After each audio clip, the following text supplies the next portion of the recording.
My Betty be hot too soon. Out of here. My Betty not gonna die. Out of my sight. Out of my... Oh my God. Dear God. Betty, child, dear child. Will you wake? Uncle? Will you wake up here? Susanna Walcott's here from Dr. Griggs. Oh, the doctor. Let her come. Let her come. Come in, Susanna. What does the doctor say, child? Dr. Griggs, he bid me tell you, Reverend Sir, that he cannot discover no medicine for it in his books. Then he must search on. Aye, sir, he had been searching his books since he left you. Sir, he bid me tell you might look to unnatural things for the cause of it. No, there be no unnatural causes here. Tell him I sent for Reverend Hale, and Mr. Hale will surely confirm that. Let him look to medicine and put out all thought of unnatural causes. There be none. Aye, sir, he bid me tell you. Speak nothing of it in the village, Susanna. Go directly home and speak nothing of unnatural causes. Aye, sir. I pray for her. Uncle, the rumor of witchcraft is all about. I think you best go down it and deny it yourself. The parlor's packed with people, sir. I'll sit with her. And what shall I say to them? That my daughter and niece I discovered dancing like heathen in the forest? Uncle, we did dance, and let you tell them I confessed it. But they're speaking of witchcraft. Betty's not witched. Abigail, I cannot go before the congregation when I know you've not opened with me. What did you do in the forest? We did dance, Uncle, and when you leaped out of the bush so suddenly, Betty was frightened, and then she fainted. And there's the whole of it. Child, sit you down. I would never hurt Betty. I love her dearly. Now look, you child. I have no desire to punish you. That will come in its time. But if you traffic with spirits in the forest, I must know it.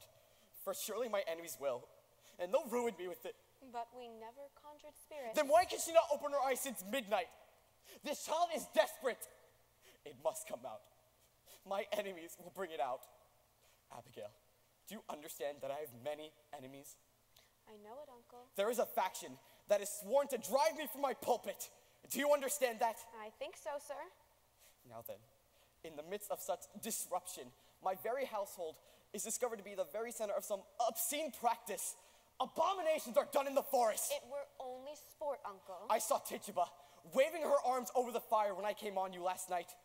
Why was she doing that? She always sings her Barbados songs, and we dance. I cannot blink what I saw, Abigail, for my enemies will not blink it.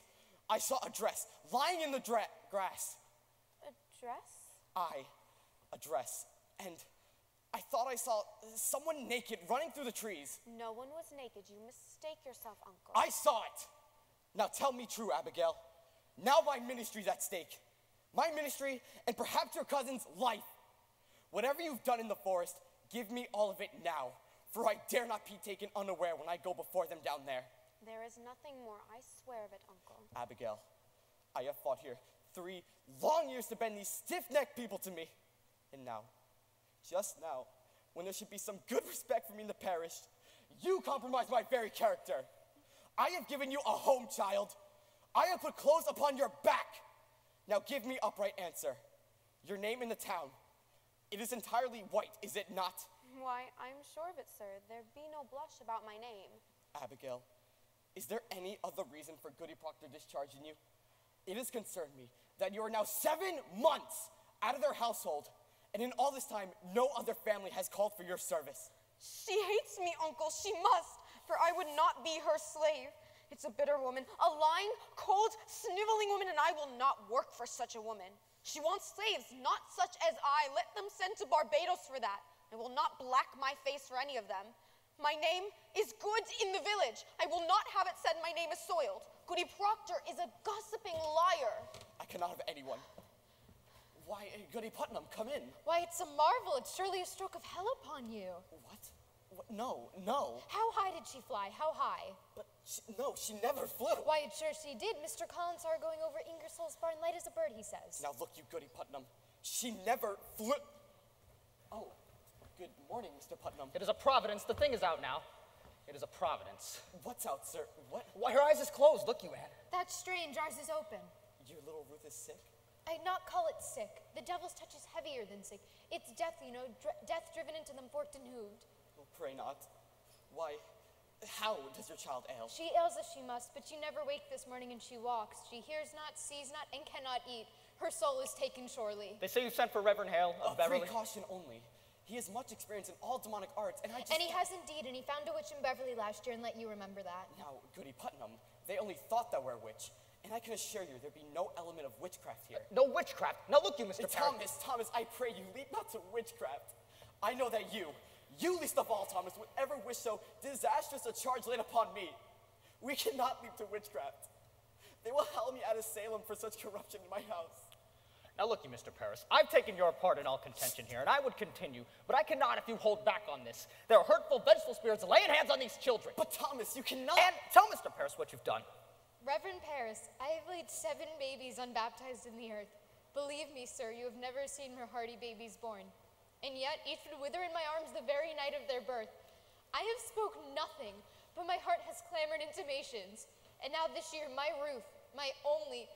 I see her turning strange, a secret child she has become this year, and shrivels like a sucking mouth for pulling on her life too. And so I thought to send her to your Tituba. To Tituba? What made Tituba? Tituba knows how to speak to the dead, Mr. Parris. Goody Ann, it is a formidable sin to conjure up the dead. I take it on my soul, but for who else may surely tell us what person murdered my babies? Woman! They were murdered, Mr. Parris, and mark this proof, mark it. Last night my Ruth were ever so close to their little spirits. I know it, sir. But for how else is she struck dumb except some power of darkness stop her life? It is a marvelous sight, Mr. Parris. Don't you understand it, sir? There is a murdering witch among us, bound to keep herself in the dark. Let your enemies make of it what you will. You cannot blink it more. Then you were conjuring spirits last night. Not I, sir, not I. Tituba and Ruth. Now I am undone. You are not undone. Let you take hold here. Wait for no one to charge you with it. Declare it yourself. You have discovered witchcraft. In my house? In my house, Thomas? They will topple me with this. They will make it Your up. pardons? I only thought to see how Betty is. Why aren't you home? Who's with Ruth? Her grandma come. She's improved a little, I think. She gave a powerful sneeze before. Ah, there's a sign of life. I'd fear no more, Goody Putnam. It were a grand sneeze. Another like it will shake her wits together, I'm sure. Will you leave me now, Thomas? I would pray a while alone. Uncle, you've prayed since midnight. Why'd you not No, get down? no. I'll wait till Mr. Hale arrives. Now look you, sir. Let you strike out against the devil, and the village will bless you for it. Come down. Speak to them. Pray with them. They're thirsting for your word. Surely you'll pray with them. I have no stomach for disputation this morning. I will lead them in a song, but let you speak nothing of witchcraft yet. I will not discuss it. The causes are yet unknown. I've had enough contention since I came. I want no more. Mercy, you go home to Ruth, do you hear? Aye, Mum. If she starts for the window, cry for me at once. Yes, Uncle. There is a terrible power in her arms today. How is Ruth sick? It's weirdish, I know not. She seems to walk like a dead one since last night. Betty, wake up. Betty, Betty! Have you tried beating her? I gave Ruth a good one. It waked her for a minute. Here, let me have her. No, he'll be coming up. Now look you, if he be questioning us, you tell them we danced. I told him as much already. And what more? He saw you naked. Oh, Jesus. What do we do? The whole village is out. What'll we do? I just come from the farm. The whole country's talking witchcraft. They'll be calling us witches, Abby. They'll be calling us witches, Abby. She means it's hell. I know it. Abby, we've got to tell. Witchery's a hanging error. A hanging like they done in Boston 2 years ago. We must tell the truth, Abby. You'll only be whipped for dancing and the other things. Oh, we'll be whipped. I never done none of it, Abby. I only looked. Oh, you're a great one for looking. Aren't you, Mary Warren? Betty? Now, Betty, dear, wake up now. It's Abigail. I'll beat you, Betty. My, you seem improving. I talked to Papa and I told him everything. There's no need for you to... I want my mama. What ails you, Betty? Your mama's dead and buried. I'll fly to Mama. Let me fly. I talked to Papa and I told him everything, so there's no need for you. You drank blood, Abby. You drank blood. You never say that again. You will never. You did. You did. You drank a charm to kill John Proctor's wife. You drank a charm to kill Goody Proctor. Shut it! Now shut it! Mama. Now look you. All of you. We danced. And Tituba conjured Ruth Putnam's dead sisters. And that is all. Now mark this, let either of you breathe a word or the edge of a word about this and the other things, and I will come to you in the black of some terrible night, and I will bring to you a pointy reckoning that will shudder you. And you know I can do it. I saw Indians smash my dear parents' heads on the pillows next to mine, and I've seen some reddish worked on at night. And I can make you wish you had never seen the sun go down. Now you sit up and stop this. What's got her? Abby, she's going to die. It's a sin to conjure. I say shut it, Mary Warren. I'm just going Mr. Proctor. Be you foolish, Mary Warren? Be you deaf? I forbid you leave the house, and I not? Why shall I pay you? I'm looking for you more often than my cows. I only come to see the great doings in the world. I'll show you a great doing on your arse one of these days. Now get you home. My wife is waiting with your work. I'd best be off. I have my roof to watch. Good morning, Mr. Proctor. She's only gone silly somehow. She'll come out of it. So she flies, eh?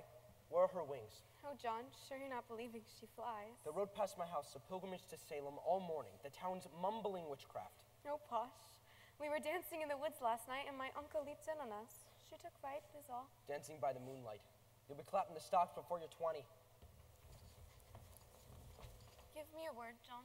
A soft word. No, Abby, I've not come for that. You've come 5 miles to see a silly girl fly? I know you I better. come to see what mischief your uncle's brewing now. You'll put it out of mind, Abby. I am waiting for you every night. I'll not be coming for you more. I know you, John Proctor. I've seen you. You were a stallion, and I heard you sweating against my house. I know you. Abby, that is a wild thing to say. A wild thing may say wild things. I have seen you since you put me out. I have seen you nights. I have hardly stepped off my farm this 7 month. I have a sense for heat, John, and yours has drawn me to my window. Do you tell me you've never looked up at my window? Perhaps I have. I know you, John. I know you. I cannot sleep for dreaming. I cannot dream, but I wake and I walk about the house as though I'd find you coming through some door. Child. How do you call me child? Abby, I may think of you softly from time to time, but I will cut off my hand before I reach for you again. Wipe it out of mind. We never touched, Abby. But we did. But we did not. Oh, I marvel how such a strong man may let such a sickly wife You'll speak nothing of Elizabeth. She is blackening my name in the village. She is telling lies about me. She is a cold, sniveling woman, and you bend to her. Let her treat You look for whipping. I look for John Proctor. That put knowledge in my heart. I never knew what pretense Salem was. I never knew the lying lessons I was taught by all these Christian women and their covenanted men. And now you bid me tear the light out of my eyes? I will not. I cannot. You loved me, John Proctor. Whatever sin it is, you'll love me yet. John, pity me. Pity me. Eddie? What's she doing? Girl, what ails you? Stop that wailing, girl. What happened? What are you doing here?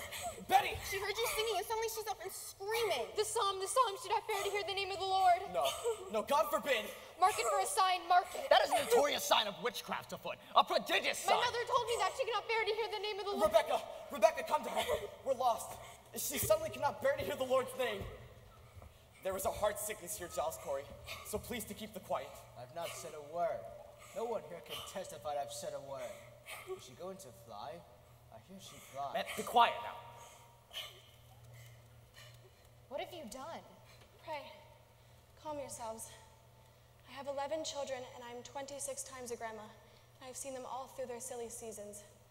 When it come upon them, they will run the devil bow-legged, keeping up with their mischief.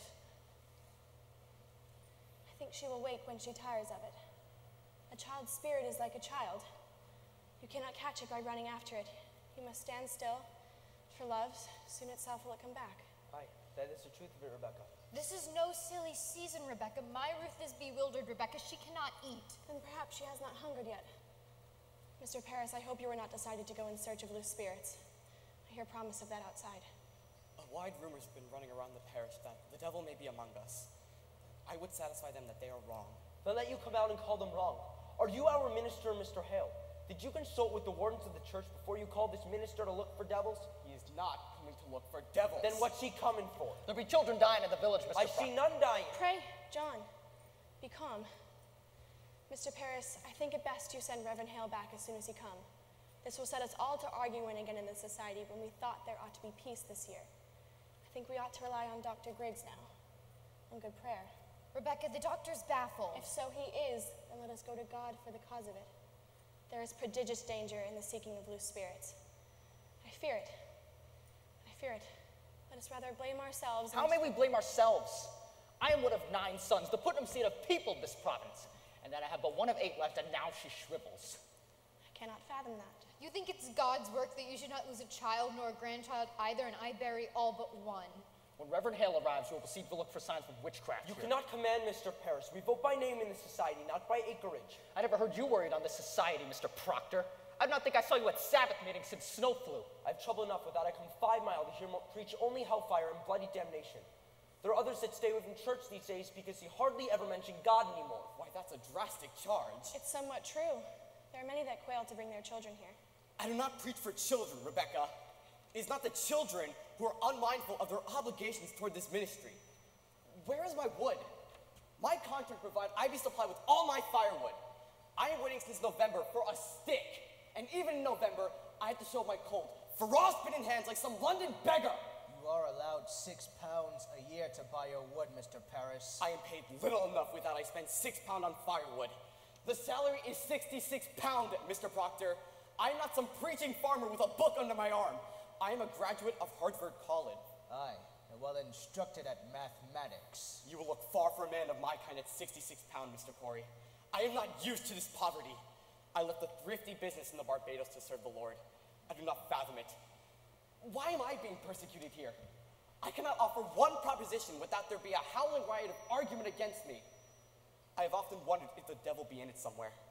I cannot understand you people otherwise. Mr. Parrish, you were the first minister that ever did demand to eat this house. I am your third preacher in 7 years. I do not wish to be put out like the cat whenever the majority feels the wind. You people seem not to comprehend that a minister is the Lord's man in the parish. A minister is not to be lightly crossed or contradicted. Aye. There is either obedience or the church will burn like hell is burning. Can you speak 1 minute without we land in hell again? I am sick of hell. It is not for you to say what is good for you to hear. I may speak my heart, I think. What are we, Quakers? We are not Quakers here yet, Mr. Proctor. And you may tell that to your followers. My followers. There is a faction here. I am not blind. There is a faction and a party. Against you. Against him and all authority. Why then I must find it and join it. He does not mean that. I mean it solemnly, Rebecca. I like not the smell of this authority. I have a crop to sow and lumber to drag home.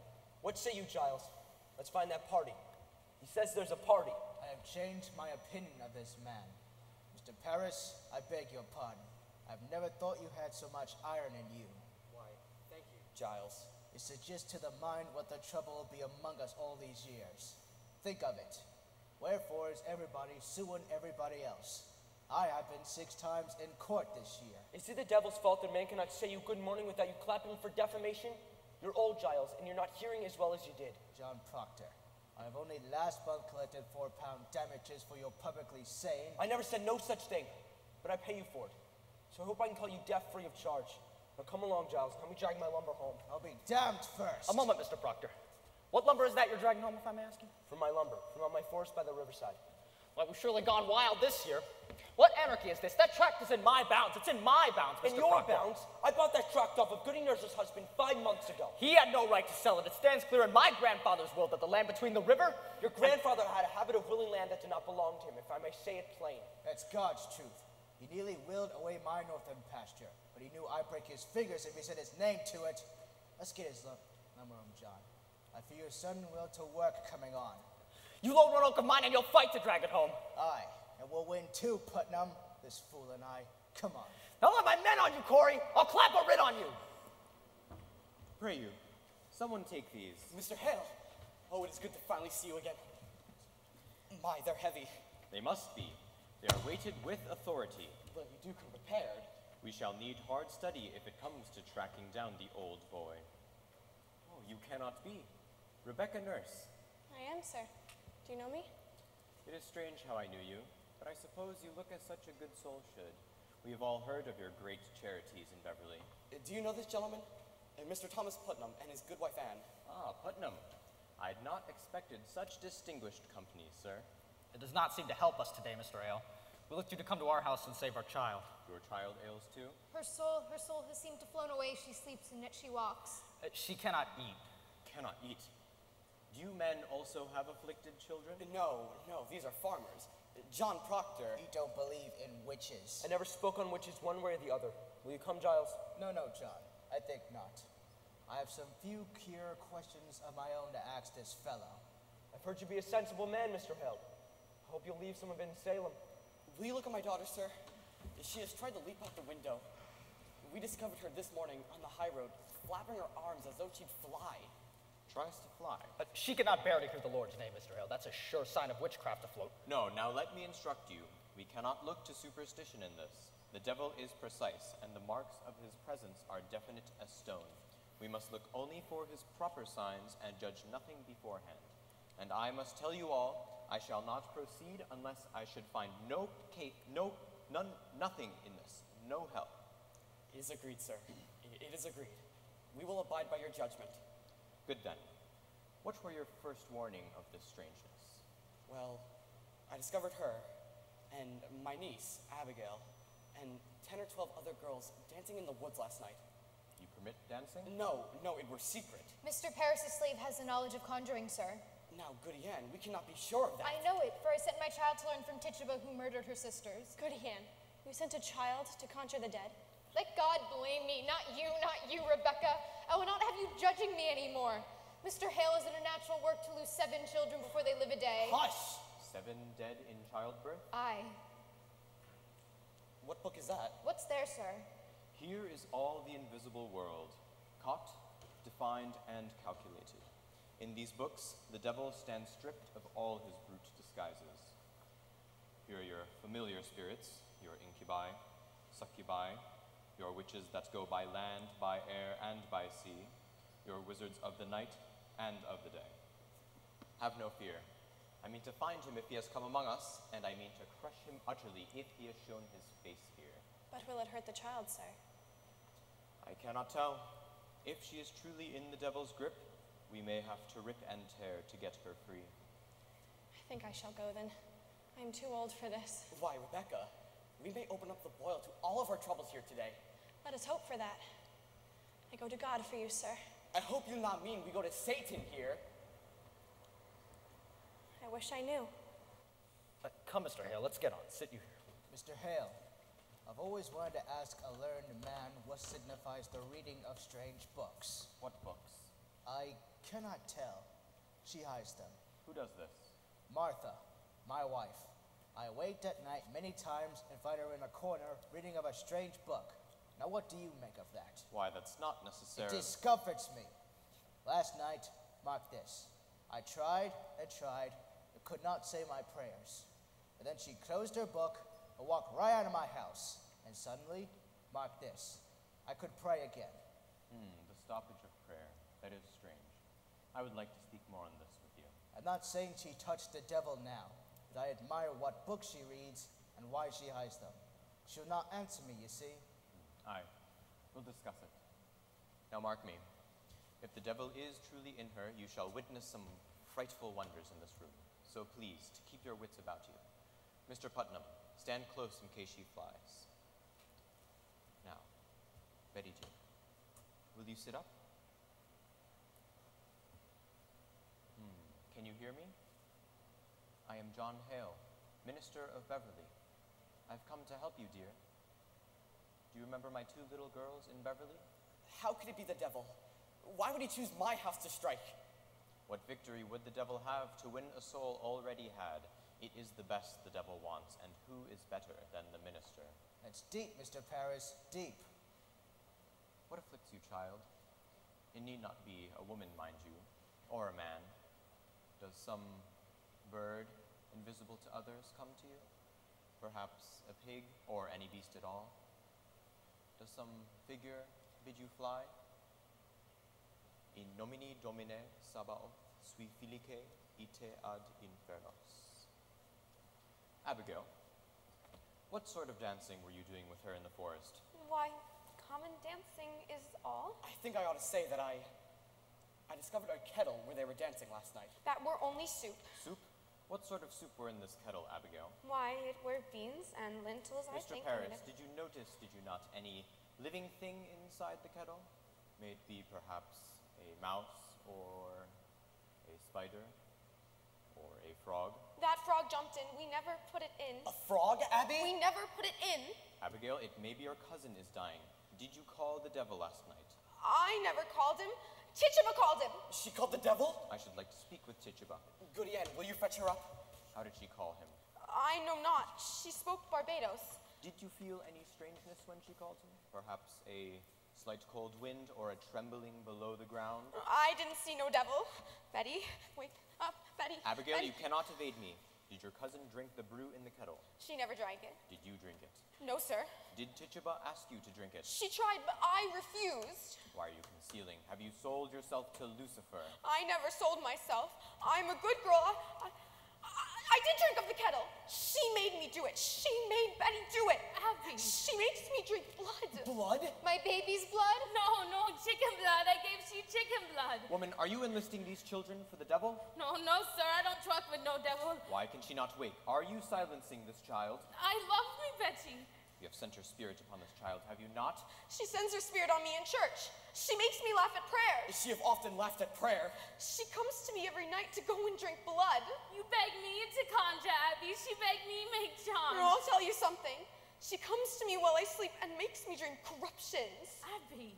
Sometimes I wake and find myself in an open doorway and not a stitch on my body. I always hear her laughing in my sleep, singing her Barbados songs, tempting me. Tituba, I want you to wake this child. I have no power on this child, sir. You most certainly do, and you will lose her from it now. When did you compact with the devil? I don't come back with no devil. You will confess yourself, or I will take you out and whip you to your death, Tituba. This woman must be hanged. She must be taken and hanged. No, don't think Tituba. I tell him I don't desire to work for him, sir. Who? The devil? Now, Tituba, I know that when we bind ourselves to hell, it is very hard to break with it entirely. We are going to help you tear yourself free. You would be a good Christian woman, would you not, Tituba? I, sir, a good Christian woman. And you love these little children? Oh, yes, sir. I don't desire to hurt little children. And you love God, Tituba? I love God with all my being. And now in God's holy name, bless him, bless him. and to his glory, Eternal glory, bless him, bless God. open yourself, Tituba. Open yourself and let God's holy light shine on you. Oh, bless the Lord. Now, when the devil comes, does he ever come with someone else? Perhaps someone from the village? Anyone you know? Who came with him? Sarah Good. Did you see Sarah Good with him? Or Osborne? Was it man or woman who came with him? Was woman. A woman. A woman, you said. What woman? It was black dark and I... You could see him. Why could you not see her? Well, they was always talking. They was always running around to carry Like in Salem? Is Salem witches? I believe so, yes, sir. Now, Tituba, you must have no fear to tell us who they are. We will protect you. The devil can never overcome a minister. You do know that, do you not, Tituba? I, sir, oh, I do. You have confessed yourself to witchcraft, and that speaks a wish to come to heaven's side, and we will bless you for it. Oh, God bless you, Mr. Hale. You are God's instrument, placed in our hands to help us discover the devil's agents among us. So speak utterly, Tituba. Turn from him and face God. Face God, and God will protect you. Oh, God, protect Tituba. Who came with the devil? 2, 3, 4, how many? How many came with the devil? There was 4. There was 4. Their names. Their names. Oh, how many times he bid me kill you, Mr. Pettis? Kill me? He say Mr. Pettis must be killed. Mr. Pettis no goodly man. Mr. Pettis mean man and no gentleman. And he bid me rise out of my bed and cut your throat. I tell him I don't hate that man. I don't want to kill that man. But he say, you work for me, Tituba, and I make you free. I give you pretty dress to wear and put you way high up in the air, and you go fly back to Barbados. And I say, you lie, devil. You lie. And then he come one stormy night to me, and he say, look, I have white people belong to me. And I look, and that was Goody Good. Sarah Good. I saw Goody Osborne. I knew it. Goody Osborne midwifed me 3 times. I begged you, Thomas, did I not? I begged him not to send me to Osborne because my baby's always shriveled in her hands. Take courage. You must have no fear to tell us all their names. How can you bear to see these little children suffering? Look at their God-given innocence. Tituba, we must protect them. The devil is out and preying on them like a beast upon the flesh of the pure land. God will bless you for your help. I want to open myself. I want the light of God. I want the sweet love of Jesus. I danced with the devil. I saw him. I wrote in his book. I go back to Jesus. I kiss his hand. I saw Sarah Good with the devil.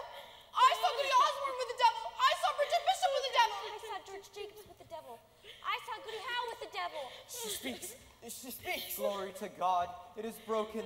They are free. I saw Martha Bellows with the devil. I saw Goody Simmer with the devil. The marshal. I'll call the marshal. Let the marshal bring irons. I saw Goody Hawkins with the devil. I saw Goody Pike with the devil. I saw Mr. Martin with the devil. I saw Goody Cobb with the devil. I saw Goody Franklin with the devil. I saw Goody Apple with the devil.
What keeps you so late?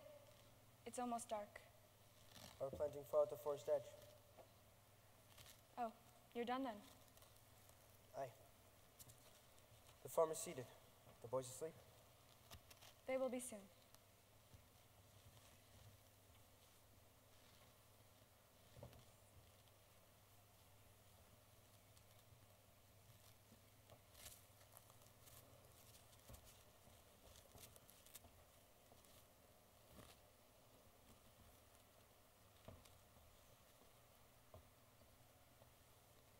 For now, for a fair summer. Aye.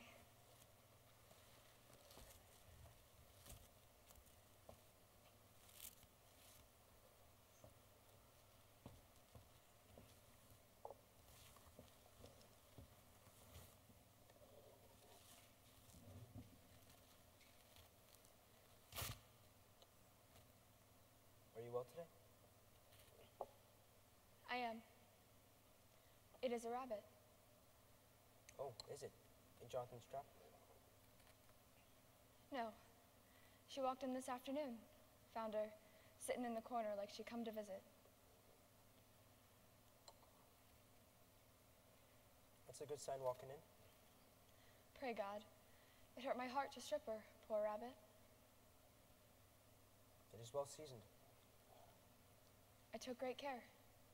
She's tender? Aye. I think we'll see green fields soon. Swarmer's blood beneath the clods. That's well. If the crop is good, I'll buy George Jacob's heifer. How would that please you? Aye, it would. I mean to please you, Elizabeth. I know it, John.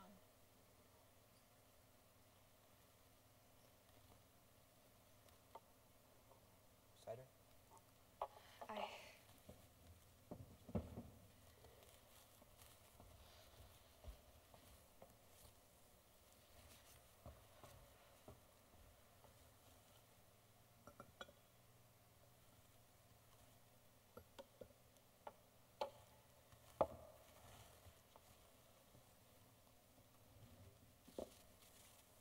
The farm's a constant when you go foot by foot chopping seeds in it.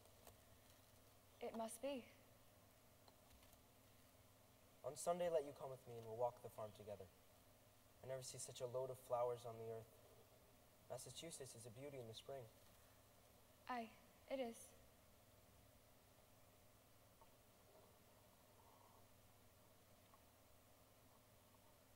I think you're sad again. Are you?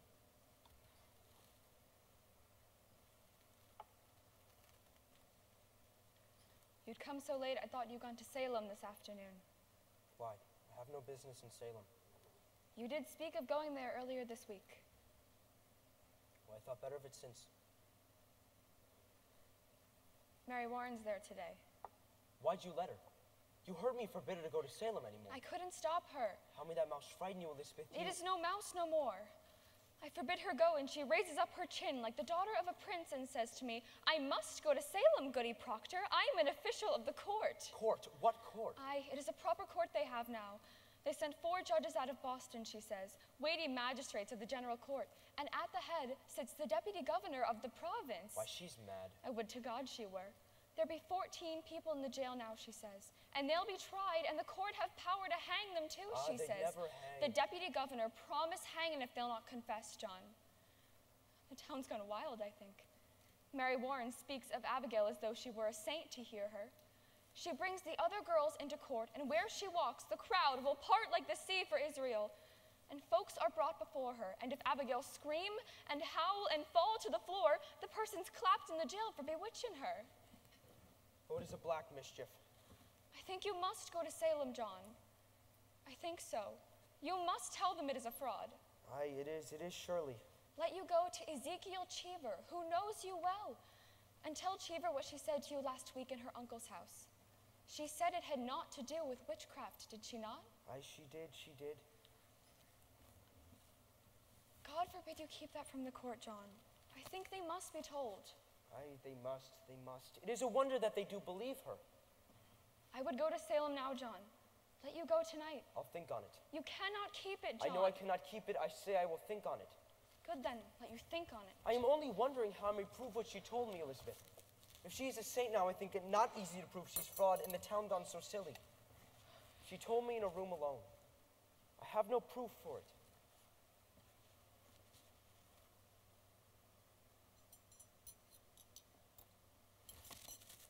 You were alone with her?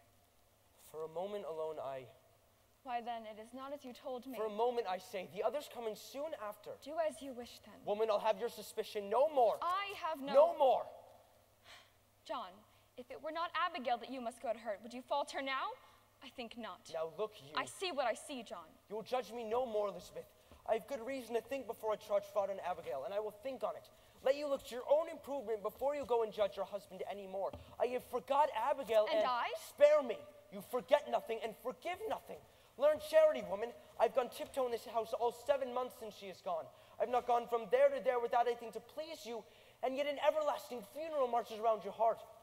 I cannot speak, but I am doubted. Every moment judged for lies is though I come into a court when I come into this house. John, you were not open with me. You saw her in a crowd, you I'll said. plead my honesty no more, Elizabeth. John, I am only... No more. I should have roared you down when you first told me your suspicion. But I wilted. Unlike a Christian, I confessed. Some dream I must have mistaken you for God that day, but you're not. You're not. Let you remember it. Let you look sometimes for the goodness in me, and judge me not. I do not judge you.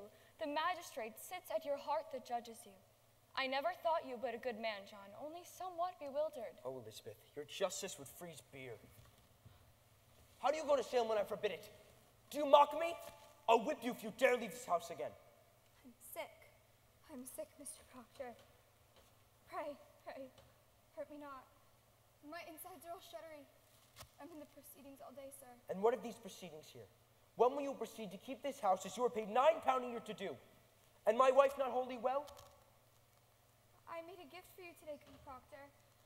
I had to sit long hours in a chair and pass the time with sewing. Why, thank you. It's a fair poppet. We must all love each other now, Goody Proctor. Aye, indeed we must. I'll get up early in the morning and clean the house. I'm asleep now. Mary, is it true there be 14 women arrested? No, sir. There be 39 now.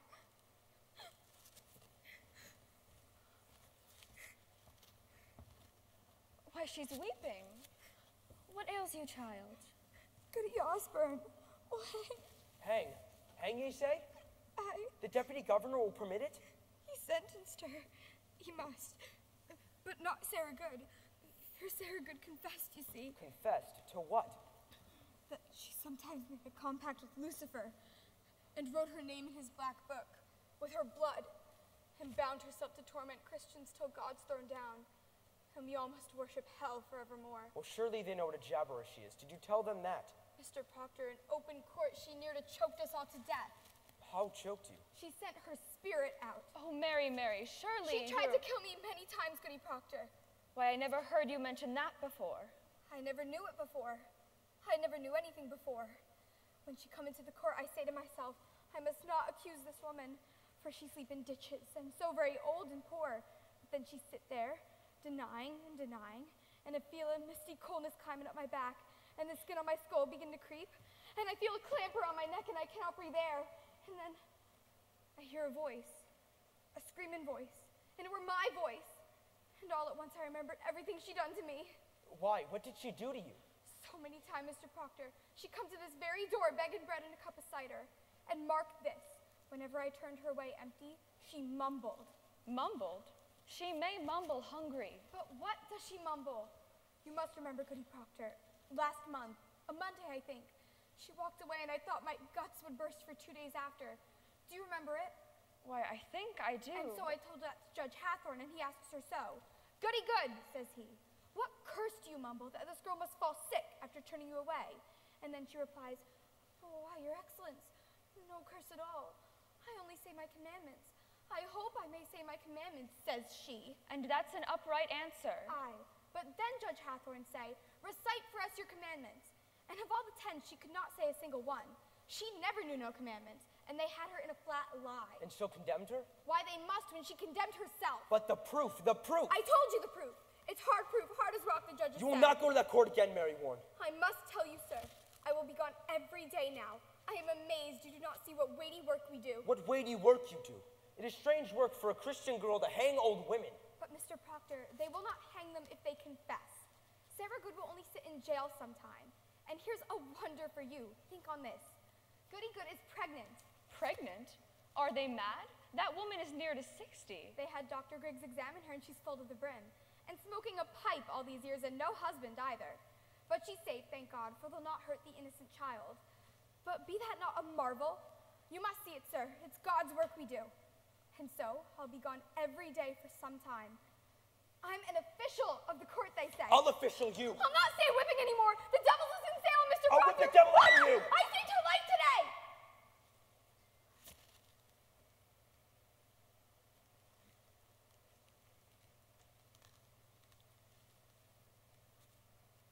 I am accused? You are somewhat mentioned.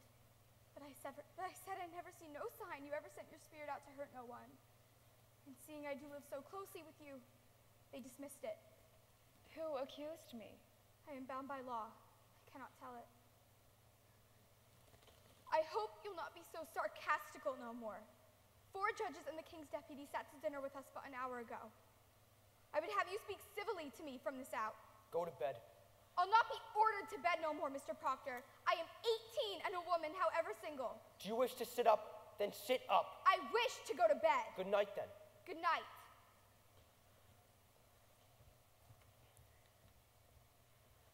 Oh, the noose is up. There'll be no noose. She wants me dead, John. I knew it all week it would come to They this. dismissed it. You heard her say. But what of tomorrow? She will cry out my name until they take me. Sit you down.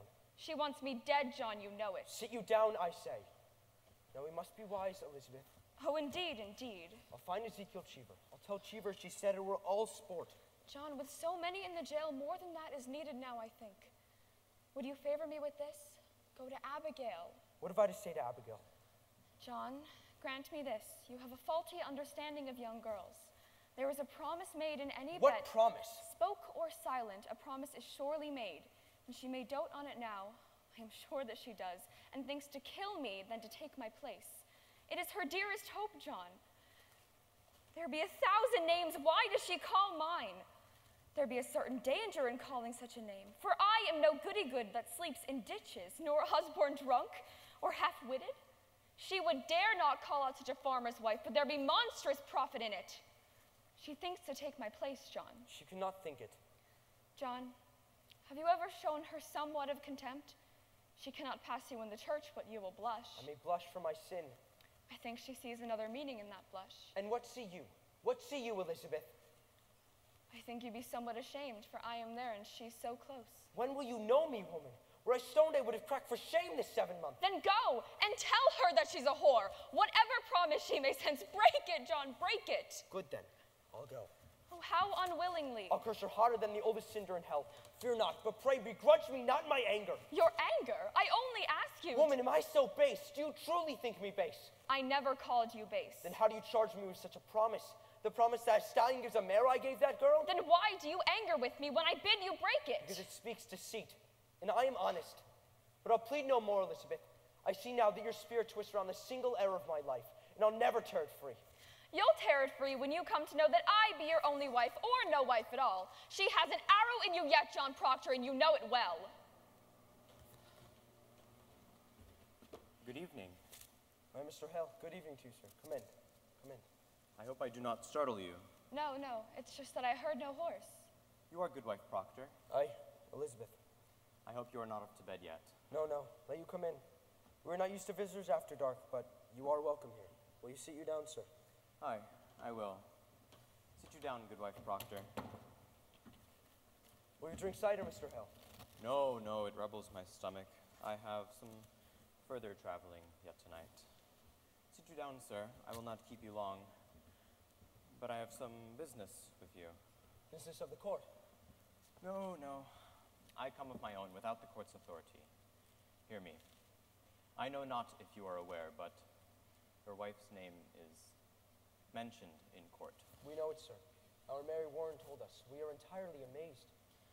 I am a stranger here, as you know, and in my ignorance, I find it hard to draw a clear opinion of those that come accused before the court.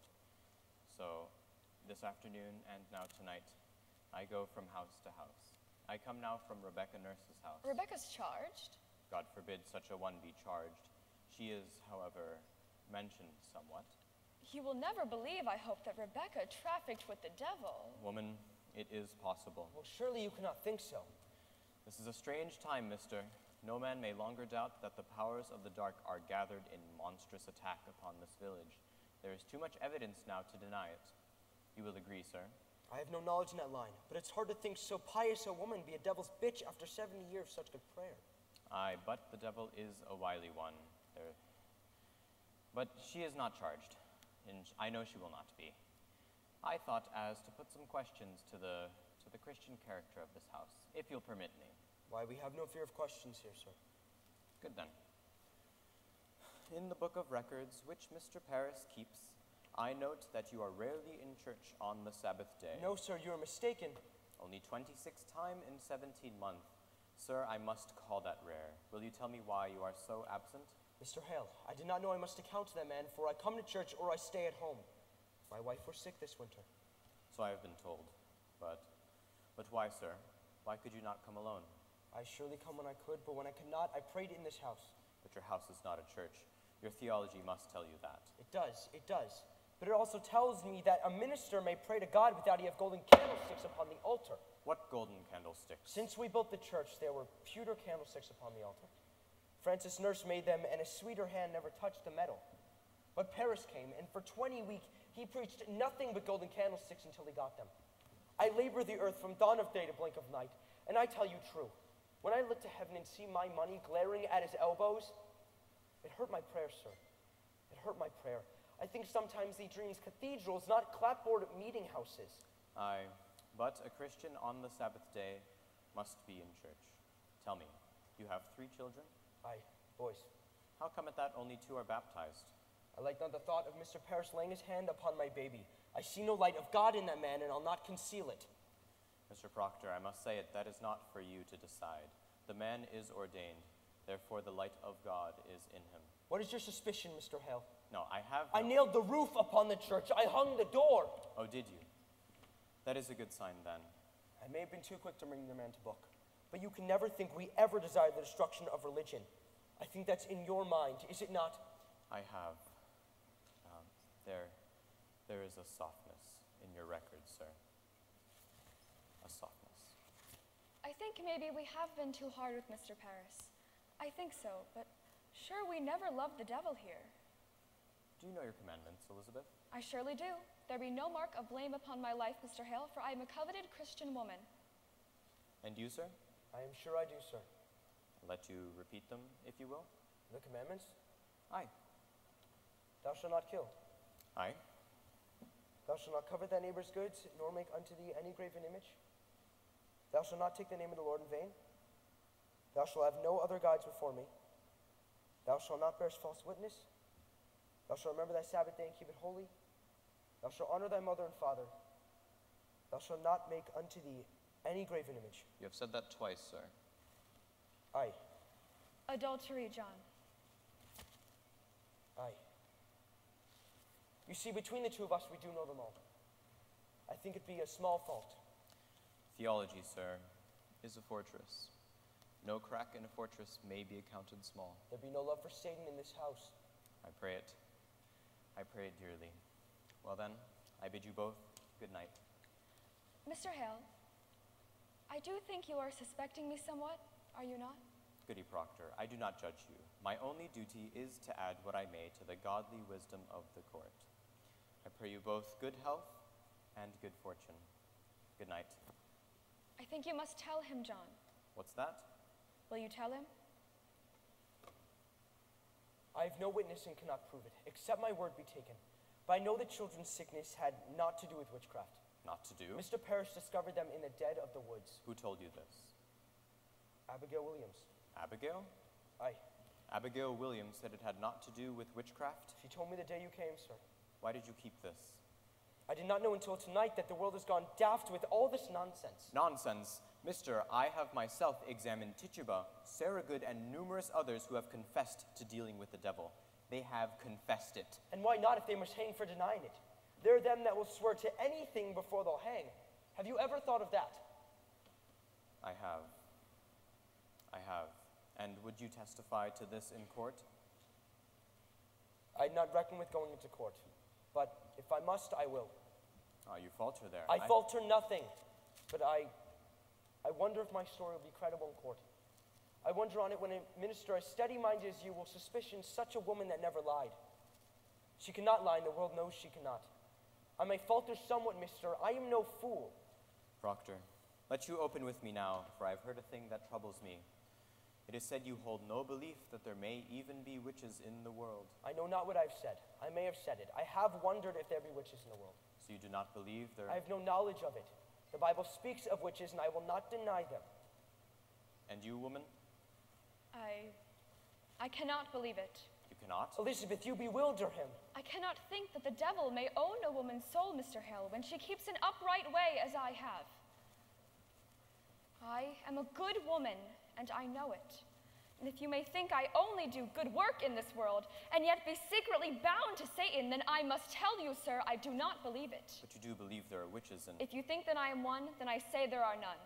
Well, you certainly do not fly against the gospel. She believes in the gospel, every word. Question Abigail Williams about the gospel, not myself. She does not mean to doubt the gospel, sir. Surely you cannot think it. This be a Christian house, sir, a Christian house. I pray it dearly. God keep you both. Let the third child be quickly baptized, and go you, without fail, each Sunday into Sabbath prayer, and keep a quiet, solemn way about you both. I think that... John! Giles, what's the matter? They take my wife and Rebecca nurse! Rebecca's in the jail? John, Cheever come and take her in his wagon. We've only now come from the jail and will not even let us in to see them. Why, they've surely gone wild now, Mr. Hale. Reverend Hale, can you not speak to the deputy governor? I'm sure he mistakes these people. Pray, calm yourself. My sister is the very brick and mortar of the church, Mr. Hale, and Martha Corey. No one's yet closer to God than Martha. How is Rebecca charged? For murder, she's charged, for the marvelous and supernatural murder of Goody Putnam's babies. What am I to do, Mr. Hale? Believe me, if Rebecca's charged, then nothing's left to stop the whole green world from burning. Let you rest upon the justice of the court. They will send her home, I know it. You will not mean she'll be tried in court. How may such a woman murder children? Man, remember that until an hour before the devil fell, God thought him beautiful in heaven. Never said my wife were a witch, Mr. Hale. I've only said she were reading books. Mr. Corey, exactly what complaints were made on your wife? That bloody mongrel Walcott charged her. You see, he bought a pig of my wife 4 or 5 years ago, and the pig dies soon after. So he comes dancing in for his money back. So my Martha, she says to him, Walcott, if you haven't the wit to feed a pig properly, you'll not live to how many, she says. So he goes to court and claims from that day to this, he cannot keep a pig alive for more than 4 weeks, because my Martha bewitched them with her books. Good evening.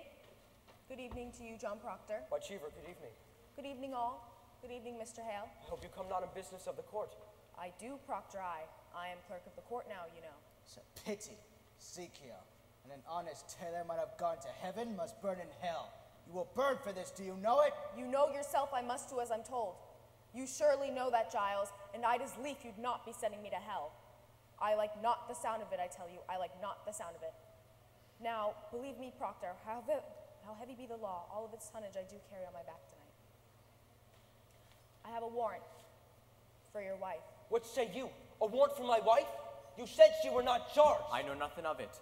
When were she charged? I am given 16 warrants tonight, sir, and she's one. Who charged her? Why, Abigail Williams charged her. Abigail Williams, on what proof? What proof? Mr. Proctor, I have little time. The court bid me search your house, but I like not to search a house. So, will you hand me any poppets that your wife may keep here? Poppets? I never kept no poppets, not since I were a girl. I spy a poppet, Goody Proctor.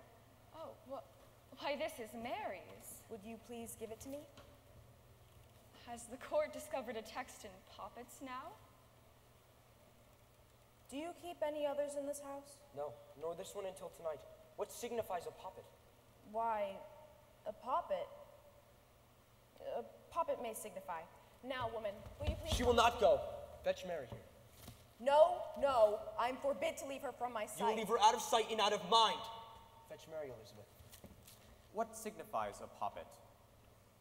Why, they say it may signify that she—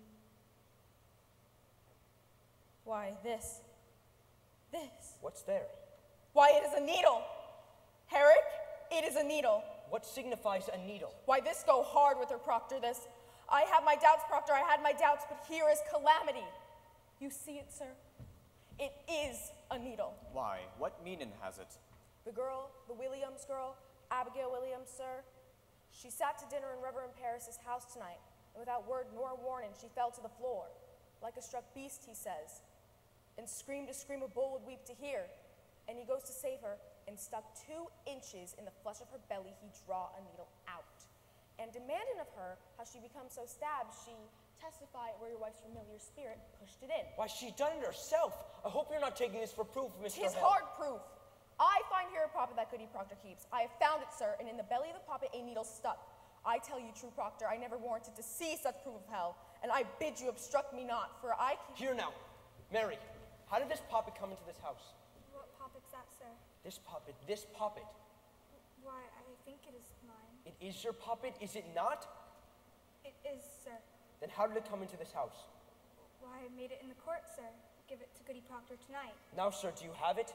Mary Warren, a needle were found inside the poppet. Why, I meant no harm by it, sir. You stuck the needle in yourself? I believe I did. What say you now?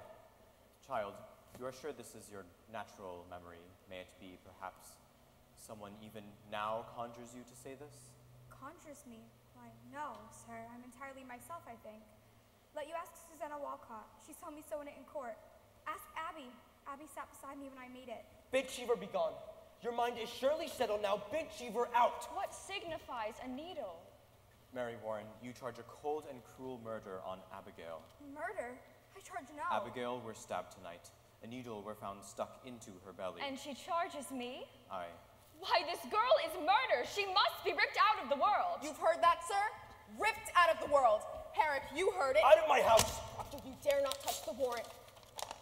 You ripped the deputy governor's warrant, man! Out of my house. Proctor. Get you gone with them. You are a broken minister. Proctor, if she is innocent— If she is innocent, why do you never wonder if Paris be innocent or Abigail? Is the accuser always holy now? Were they born this morning as clean as God's fingers? I'll tell you what's walking Salem. Vengeance is walking Salem. We always were in Salem, but the crazy little children are jangling the keys to the kingdom. And common vengeance writes the law. This warrants vengeance. I will not give my wife to vengeance. I'll go, John. You will not go. John, I have 9 men outside. You cannot keep her. The law binds me, John. I cannot budge. You will see her taken. The court is just— Pontius Pilate, God will not let you wash your hands of this. John!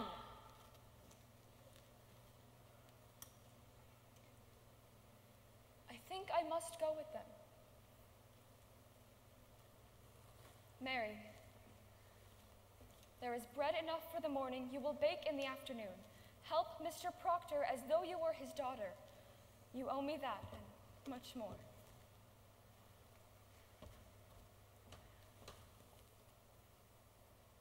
When the children wake, speak nothing of witchcraft. It will frighten them. I'll bring you home. I'll bring you soon. Oh, John, bring me soon. Fear nothing, Elizabeth. I will fear nothing.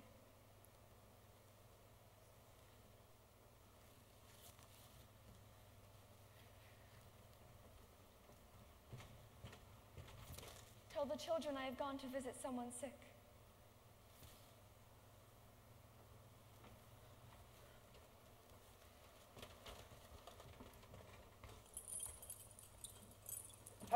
Herrick, you will not chain her. Damn you, man, you will not chain her. I'll not have her chained. And yet, silence, Minister. Is a fraud. You know it is a fraud. What keeps you, man? I'll pay you, Herrick. I will surely pay you. In God's name, John, I cannot help myself. I must chain them all. Now you keep in this house until I'm gone.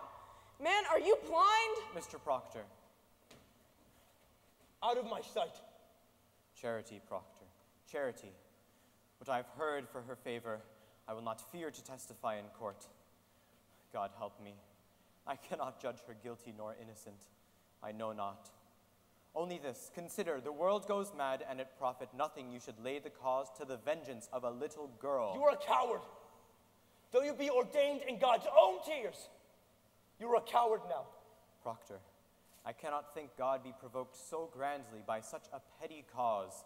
The jails are packed. Our greatest judges sit now in Salem, and hangings promised. Man, we must look to cause proportionate. Were there murder done, perhaps, and never brought to light? Abomination? Some secret blasphemy that stinks to heaven? Let you think on cause, man, and help me to discover it, for there is your way. Believe me, there is your only way when such confusion strikes upon the world.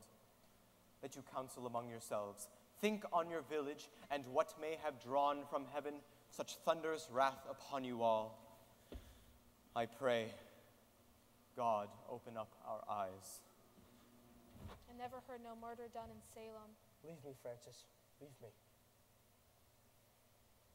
John, tell me, are we lost? Go home now, Giles. We'll speak on it tomorrow. Let you speak of it. We'll come early, eh? Aye. Go now, Giles. Good night, then.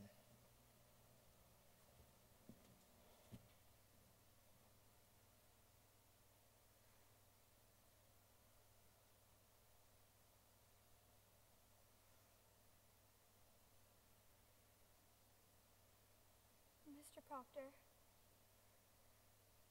very likely they'll let her come home once they're given proper evidence. You're coming to the court with me tomorrow, Mary. You will tell it in the court. I cannot charge murder on Abigail. You will tell the court how that poppet came into this house and who stuck the needle in. She'll kill me for saying that. Abby will charge lechery on you, Mr. Proctor. She told you? I have known it, sir. She'll ruin you with it. I know she will. Good. Then her saintliness is done with. We slide together into her pit. You will tell the court what you know. I cannot. They'll turn on me. My wife will never die for me. I will bring your guts into your mouth, but that goodness will not die for me. I cannot do it. Make your peace with it. Now heaven and hell grapple on our backs, and all our pretenses ripped away. Make your peace. I cannot. It is a province, and no great change. We are what we were, but naked. Aye, naked. And the wind, God's icy wind, will blow.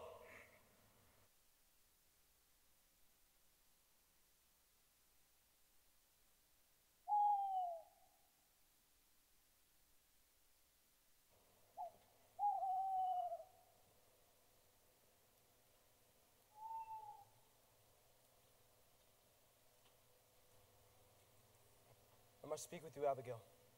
Will you sit? How do you come? Friendly.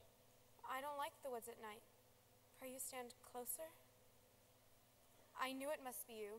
When I heard the pebbles on the window before I opened up my eyes, I knew. I'd thought you'd come a good time sooner. I thought to come many times. Why didn't you? I'm so alone in the world right now. Are you? I'm told people ride 100 miles to see your face these days. My face? Can you see my face?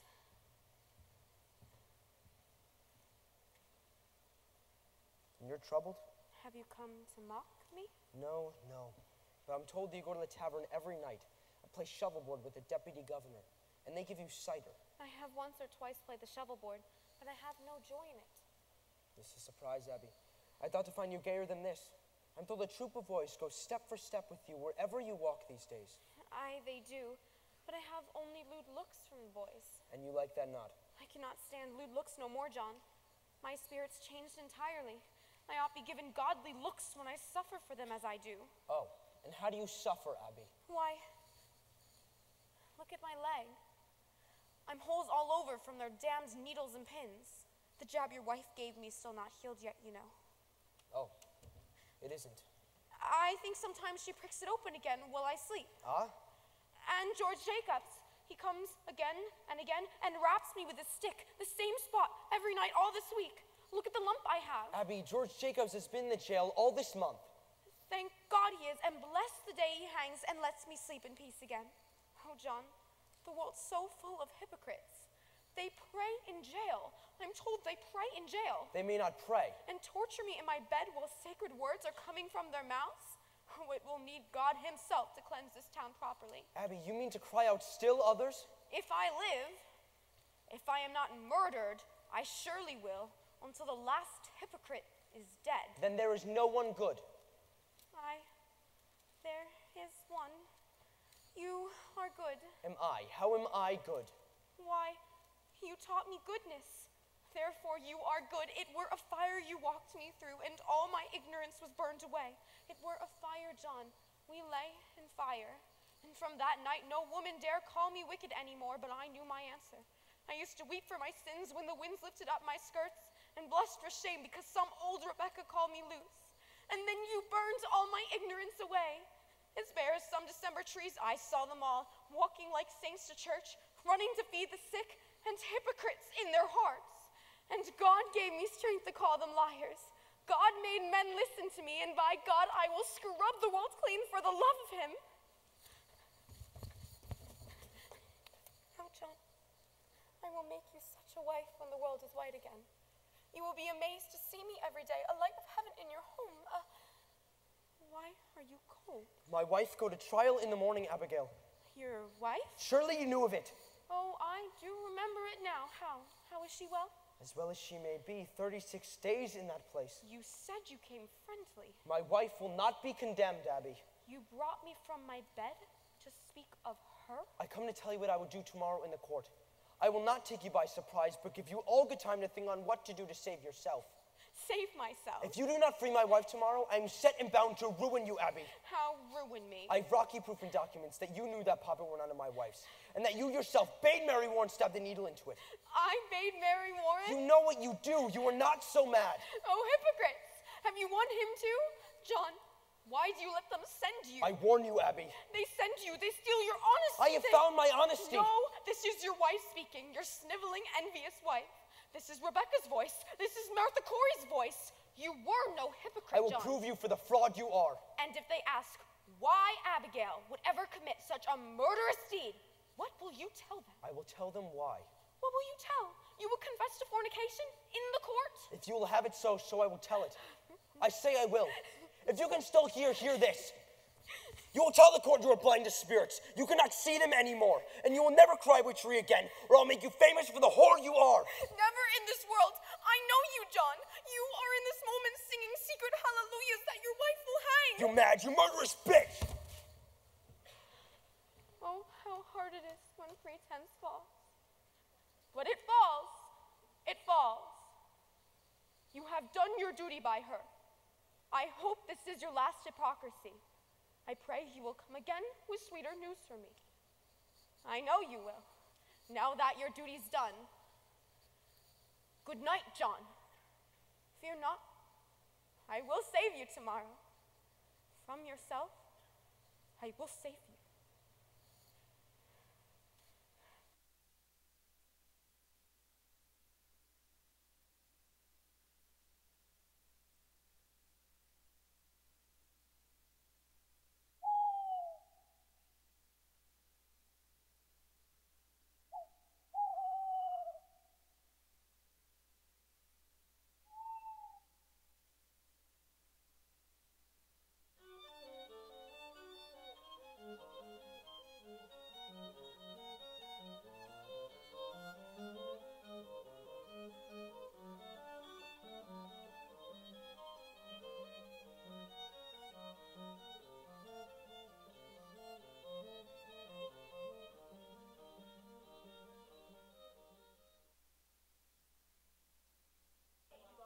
Arthur Corey, there is abundant evidence in our hands to show that you have given yourself to the reading of fortunes. Do you deny it? I am innocent to a witch. I know not what a witch is. How do you know, then, that you are not a witch? If I were, I would know it. Why do you hurt these children? I do not hurt them, I scorn it. I have evidence for the court. Thomas Putnam is reaching out for land. Remove that man, Marshal. You're hearing lies. Lies. Arrest him, Excellency. I have evidence. Why will you not hear my evidence? Hands up. Damn you. Let me go. Giles! Out of my way, Herrick. I bring evidence. You cannot go in there, Giles. It's a court. Calm a moment. You, Mr. Hale. Go in there and demand I speak. A moment, sir. A moment. They'll be hanging my wife. How dare you come roaring into this court? Are you going daft, Corey? You are not a busted judge yet, Hathorn. You will not call me daft. Who is this man? Giles Corey, sir, and a more I contentious. have asked the question, and I am old enough to answer it. My name is Corey, sir. Giles Corey. I have 600 acres and timber in addition. It'll be my wife you'll be condemning now. And how do you imagine to help her cause with such contemptuous right? Now be gone. Your old age alone keeps you out of jail for this. They're telling lies about my wife, sir. Then you take it upon yourself to decide what this court shall believe and what it shall set aside? Your Excellency, we mean no disrespect for... Disrespect indeed. It is disruption, mister. This is the highest court of the supreme government of this province. Do you know it? Your Excellency, I've only said she was reading books, and they come and take her out of my house. Books? What books? This is my third wife, sir. And I never had no wife to be so taken with books. Do you understand, sir? And I thought to find the cause of it, do you see? But there were no which I blame her for. I broke a charity with women. I broke a charity with her. Excellency, he claims hard evidence for his wife's defense. I think that in all justice we must... Let him submit his evidence in proper affidavit. You are certainly aware of our procedure here, Mr. Hale. Clear this room. Come now, Giles. We are desperate, sir. We come here 3 days now and cannot be heard. Who is this woman? Frances Nurse, Your Excellency. Her sister, Rebecca, that were condemned this morning. Indeed. I'm amazed to find you in such uproar. I have only good report of your character, Miss Nurse. I think they must both be arrested in contempt, sir. Let you write your plea in due time. Excellency, we have proof for your eyes. God forbid you shut them to it. The girls, sir, the girls are frauds. What's what? We have proof of it, sir. They're all deceiving you. This is contempt, sir. Contempt. Peace, Judge Hawthorne. Do you know who I am, Miss Nurse? I surely do, sir. And I think you must be a wise judge to be what you are. And do you know that near to 400 are in the jail from Marblehead to Lynn? And upon my signature? And 72 condemned to hang by that signature? Excellency, I never thought to say it's such a weighty judge, but you are deceived. Mary Warren? What are you about here? She would speak with the deputy governor. Did you not tell me Mary Warren was sick in bed? She were, Your Honor. When I go to fetch her to the court last week, She said you were sick. She had been striving with her soul all week. She comes now to tell you the truth. And who is this? John Proctor. Elizabeth Proctor is my wife. Beware this man, Your Excellency. This man is mischief. I think you must hear the girl. Sir, she... Peace. What would you tell us, Mary Warren? She never saw no spirits, sir. Never saw no spirits? Never. She has signed a deposition, sir. No. I accept no depositions. Tell me, Mr. Proctor, have you given out the story in the village? We have not. They've come to overthrow this court, Your Excellency. I pray you, Mr. Paris. Do you know, Mr. Proctor, that the entire contention of the state in these trials is that the voice of heaven is speaking through these children? I know that, sir. And you, Mary Warren, how came you to cry out people for sending their spirits against you? it were pretense, sir. I cannot hear you. It were pretense, she says. Ah, and the others? Susanna Walcott and the others? They're also pretending. Aye, sir. Indeed. Now, Mr. Proctor, before I decide whether I shall hear you or not, it is my duty to tell you this. We burn a hot fire here. It melts down all concealment. Are you certain in your conscience, mister, that your evidence is truth? It is, and you will surely know it. I tell you straight, mister. I have seen marvels in this court. I have seen people choked before my eyes by spirits. I've seen them stuck by pins and slashed by daggers. I have until this moment not the slightest reason to suspect the children may be deceiving me. Do you understand my meaning?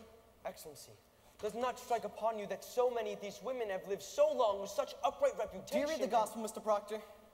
I read the gospel. I think not. Or you should surely know that Cain were an upright man, and yet he did kill Abel. Aye, God tells us that. But who tells us that Rebecca Nurse murdered 7 babies by sending her spirit out onto them? The children only. And this one swears she lied to you. Judge Hathorne.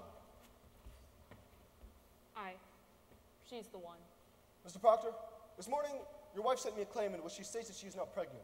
My wife pregnant? There'll be no sign of it. We've examined her body. Well, if she says she is pregnant, then she must be. That woman will never lie, Mr. Danforth. She will not? Never, sir, never. Mr. Proctor, if I were to tell you, I will let her be kept another month. And if she begin to show her natural signs, you shall have her living yet another year until she is delivered. What say you to that? Come now. You say your only purpose is to save your wife. Good then. She's saved at least this year, and a year is long. What say you, sir? It is done now. Will you drop this charge? I think I cannot, sir. And your purpose is somewhat larger. They've come to overthrow this court, Your Honor. These are my friends, their families. I judge also... you not, sir. Sit down. I'm ready to hear your evidence. I mean not to hurt the court. I only... Marshal, go into the court in which Judge Stout and Judge Sewell declare recess for 1 hour, and let them go into the tavern if they will. All witnesses and prisoners are to be kept in the building. If you'll forgive me, sir, I've known him all my life. It's a good man, sir. I'm sure of it, Marshal. Now, what deposition do you have for us, Mr. Proctor? And I beg you, be clear, open as the sky, and honest. I'm no lawyer, so I'll... The pure in heart need no lawyers. Proceed as you will. If you'll read this first, sir. It is a sort of testament. The people signing it declare their good name of Rebecca, my wife, and Martha Corey. Their good name? These are all covenant people, landholding farmers, members of the church. If you'll notice, sir, they've known these women many years and never saw no signs of dealings with the devil. How many names are here? 91, Your Excellency. These people should be summoned for questioning. Mr. Danforth, I gave them all my word no harm would come to them for signing this. This is a clear attack upon the court. Is every defense an attack upon the court? Can no one... All innocent and Christian people are happy for the courts in Salem. These people are gloomy for it. And I think you will want to know from each and every one of them what discontents them with you. I think they ought to be examined, sir. It is not necessarily an attack, I think. These are covenanted Christians, sir. And I'm sure they may have nothing to fear.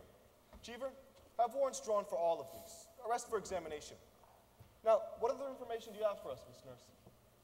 You may sit, Miss Nurse. I have brought trouble upon these people. No, you have not hurt these people if they are of good conscience. But you must understand that a person is either with this court or must be counted against it. There be no road between. This is a sharp time now, a precise time. We live no longer in the dusky afternoon when evil mixed itself with good and befuddled the world. Now, by God's grace, the shining sun is up, and them that fear not light will surely praise it. I hope you will be one of those. She's not hardy, I see. Why, no, sir. Remember the angel Raphael, what he said to the boy Tobias. Remember it. Do that which is good, and no harm shall come to thee. Come, man. We wait you. John, my deposition. Give him mine. Aye. This is Mr. Corey's deposition.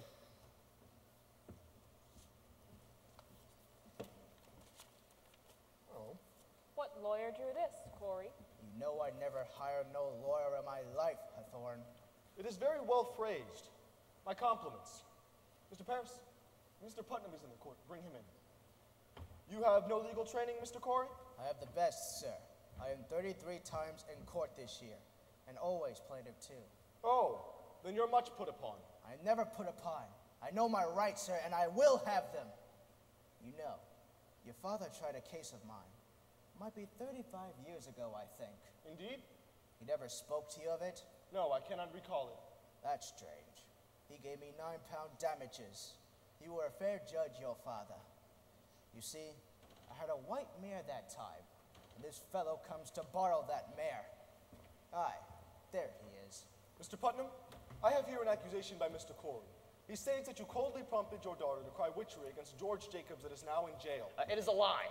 Mr. Putnam states that your charge is a lie. What say you to that? A fart on Thomas Putnam. That is what I say to that. What proof do you submit for your charge, sir? The proof is there. If Jacob hangs for a witch, he'll forfeit up his property. That's the law. There is none but Putnam with the coin to buy so great a piece. This man is killing his neighbors for their land. But proof, sir, proof. The proof is there. I have it from an honest man who heard Putnam say it. On the day his daughter cried out on Jacob, he said she gave him a fair gift of land. And the name of this man? What name? The man that give you this information. Well, I cannot give you his name. And why not? You know well why not. He'll lie in jail if I give his name. This is contempt of the court, Mr. Danforth. You will surely tell us the name. I cannot give no names. I mention my wife's name, and I will burn in hell long enough for it. I stand mute. In that case, I have no choice but to arrest you for contempt of this court. Do you know that? This is a hearing. You cannot clap me in contempt of a hearing. Oh, it is a proper lawyer. Do you wish me to declare this court in full session, or will you give me a good reply? I cannot give you no name, sir. I cannot. You are a foolish old man. Cheever, begin the record. This court is now in session. I ask you, Mr. Corey. Your Honor, he has his story in confidence, sir. The devil lives on such confidences. Without any confidences, there can be no conspiracy, Your Honor. I think it must be broken, sir. Old man, if your informant tells the truth, let him come here openly like a decent man. But if he hides in anonymity, I must know why. Now, sir, the government and Central Church demand of you the name of him who reported Mr. Thomas Putnam a common murder. Excellency. Mr. Hale? We cannot blink it more. There is a prodigious fear of this court in the country. And there's a prodigious guilt in the country. Are you afraid to be questioned here? I may only fear the Lord, but there is a fear in the country nevertheless. Reproach me not with the fear in the country. There is a fear in the country because there was a moving plot to topple Christ in the country. Aye, but it does not follow that everyone accused is part of it. No uncorrupted man may fear this court, Mr. Hale. None. Mr. Corey, you are arrested in contempt of this court. Now sit you down and take counsel with yourself, or you will be sent in the jail until you decide to answer all questions. No, Giles! I'll kill you though, Putnam. I'll kill you yet! Peace, Giles, peace. We will prove ourselves. Now we will. Say nothing more, John. He's only playing you. This is a court of law, mister. I'll have no effrontery here. Forgive him, sir, for his old age. Peace, Giles. We'll prove it all now. I'll leave. You cannot weep, Mary. Remember the angel, what he said to the boy. Remember it. That is your rock. This is Mary Warren's deposition, sir. I would ask you to remember, sir, while you read this, that until 2 weeks ago, she were no different than the other children are today. You saw her scream, she howled, she swore familiar spirits choked her. She even testified that Satan, in the form of women, now in jail, tried to win her soul away. And when she refused... We all know this. Aye, sir. She swears now that she never saw Satan, nor any other spirits, vague or clear, that Satan may have sent to hurt her. And she declares that her friends are lying now. Excellency, this goes to the heart of the matter, sir. It surely does. I cannot tell if he is an honest man. I know him little. But in all justice, sir, a claim so weighty cannot be argued by a farmer. In all justice, sir, stop here, send him home, and let him come again with a lawyer. Now look you, Mr. Hale. I have signed 72 death warrants. I am a minister of the Lord, and I dare not take a life without there be a proof so immaculate, no slightest qualm of conscience may doubt it. Mr. Hale, you surely do not doubt my justice. I have this morning signed away the soul of Rebecca Nurse. I'll tell you true, I'll not conceal it. My hand shakes yet as with a wound. This argument, let lawyers present to you. Mr. Hale, believe me, for a man of such terrible learning, you are most bewildered. I hope you'll forgive me. I have been 32 years at the bar, sir, and I should be confounded were I called upon to defend these people. Let you consider now, and bid you all do likewise. In an ordinary crime, how does one defend the accused? One calls up witness to prove their innocence. But witchcraft is ipso facto, on its face and by its nature, an invisible crime. Therefore, who may possibly be witness to it? The witch and the victim, none other. Now, we cannot hope the witch will accuse herself, granted. Therefore, we must rely upon her victims, and they do testify. The children certainly do testify. As for the witches, none will deny that we are most eager for their confessions. Therefore, what is left for a lawyer to bring out? I think I've made my point, have I not? But the child claims the girls are not truthful, and if they are not... That is precisely what I'm about to consider, sir. What more may you ask of me? Unless you doubt my probity. I certainly do not, sir. Let you consider it then. And let you put your heart to rest. Her deposition, Mr. Proctor. I should like to question... Mr. Parris, I bid you be silent. Sit you down, Mr. Proctor. You, sit there. Cheever, will you go into the court and bring the children here? Now, Mary Warren, how came you to this turnabout? Has Mr. Proctor threatened you for this deposition? No, sir. Has he ever threatened you? No, sir. Has he threatened you? No, sir. Then you tell me that you sat in my court, callously lying, when you knew that people would hang by your evidence? Answer me. I did, sir. How were you instructed in your life? Do you not know that God damns all liars? Or is it now that you lie? No, sir. I'm with God now. You're with God now. Aye, sir. I will tell you this.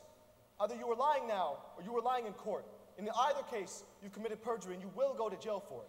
You cannot lightly say you lied, Mary. Do you know that? I cannot lie no more. I'm with God.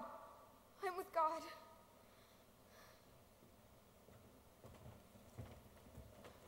Ruth Putnam's not in court, sir. Nor the other children. These will be sufficient. Sit you down, children. Now, your friend Mary Warren has given us a deposition, in which she swears she never saw familiar spirits, apparitions, nor any manifest of the devil. She claims as well that none of you have seen these things either. Now, children, this is a court of law. The law based upon the Bible, and the Bible writ by Almighty God, forbid the practice of witchcraft, and describe death as its penalty thereof. But likewise, children, the law and Bible damn all liars and bearers of false witness. Now, it does not escape me that this deposition may be devised to blind us. It may well be that Mary Warren has been conquered by Satan, who sends her here to distract our sacred purpose. If so, her neck will break for it. But if she speaks true, I bid you now drop your guile and confess your pretense, for a quick confession will go easier with you. Abigail Williams, rise. Is there any truth in this? No, sir. Children, a very auger bit will now be turned into your souls until your honesty is proved. Will either of you change your positions, or do you force me to hard questioning? I have not to change, sir. She lies. You would still go on with this? Aye, sir. A puppet were discovered in Mr. Proctor's house, stabbed by a needle. Mary Warren claims that you sat beside her in court when she made it, and that you saw her make it, and witnessed how she herself stuck her needle into it for safekeeping. What say you to that? It is a lie, sir. While you worked for Mr. Proctor, did you see puppets in that house? Goody Proctor always kept poppets. Your Honor, my wife never kept no poppets. Mary Warren confessed it was her poppet. Your Excellency. Cheever? When I spoke with Goody Proctor in that house, she said she never kept no poppets, but she did say she kept poppets when she were a girl. My wife has not been a girl these 15 years, Your Honor. But a poppet will keep 15 years, will it not? Papa will keep it if it is kept, but Mary Warren can swear she never saw no poppets in my house, nor anyone else. Why could there not have been poppets hid where no one ever saw them? There could have also been 2 golden candlesticks in my house, but no one ever saw them. We are here, Your Honor, precisely to discover what no one has ever seen. What profit Mary Warren to turn herself about? What may she gain but hard questioning and worse? You charge Abigail Williams with a marvelous cool plot to murder. Do you understand that? I do, sir. I believe she means to murder. This child would murder your wife? It is not a child, sir. Hear me now, sir. In the sight of this congregation, she were twice this year put out of this meeting house for laughter during prayer. What's this? Laughter during prayer? Excellency? Do you deny it, Mr. Paris? I do believe it happened once. She is silly sometimes, but she is solemn now. Aye, she is solemn now. It goes to hang people. Quiet, man. Surely it have no bearing on the question, sir. He charges contemplation of murder. Aye. But it strike hard upon me that she would laugh at prayer. Continue, Mr. Proctor.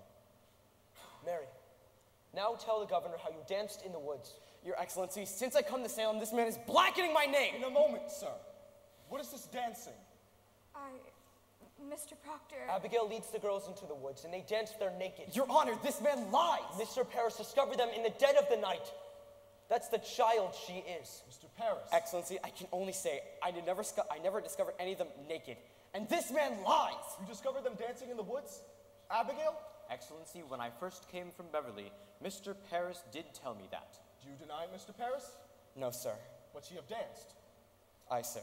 Excellency, will you permit me? Pray, proceed. You say you never saw no spirits, Mary, were never threatened or afflicted by any manifest of the devil or the devil's agents? No, sir. And yet, when people accused of witchery confronted you in court, you would faint, saying that their spirits came out of their bodies and choked you. That were pretense, sir.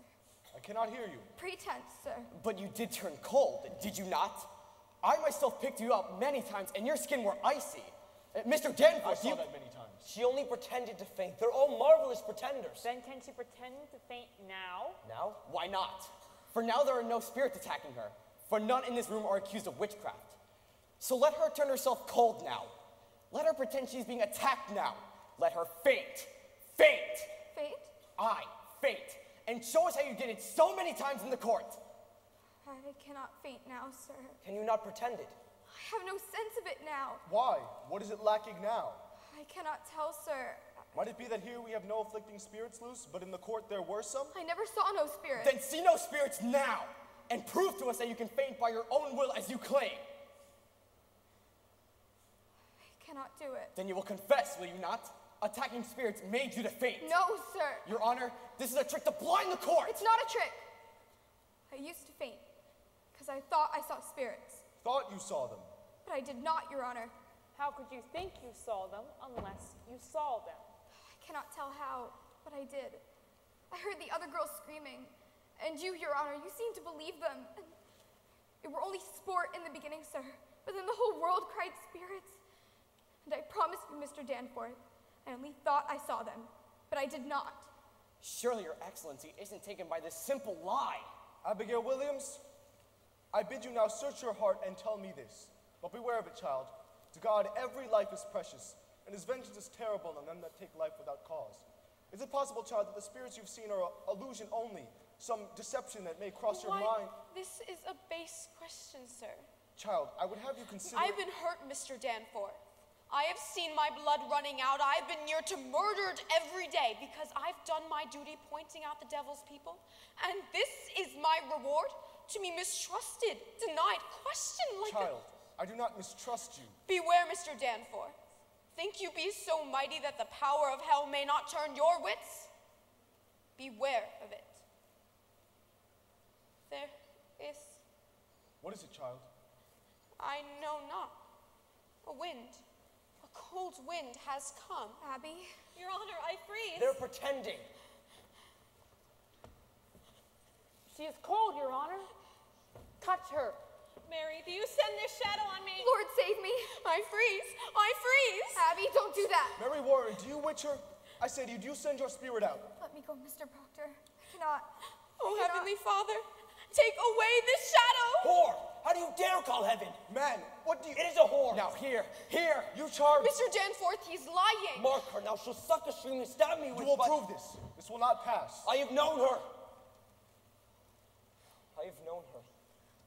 You were a lecher? John, you No, cannot. Francis. It is true. It is true. She will deny it, but you will believe me, sir. A man cannot cast away his good name. Surely you know that. In what time? In what time? In what place? In the proper place where my beasts are bedded. 8 months now, sir. It is 8 months.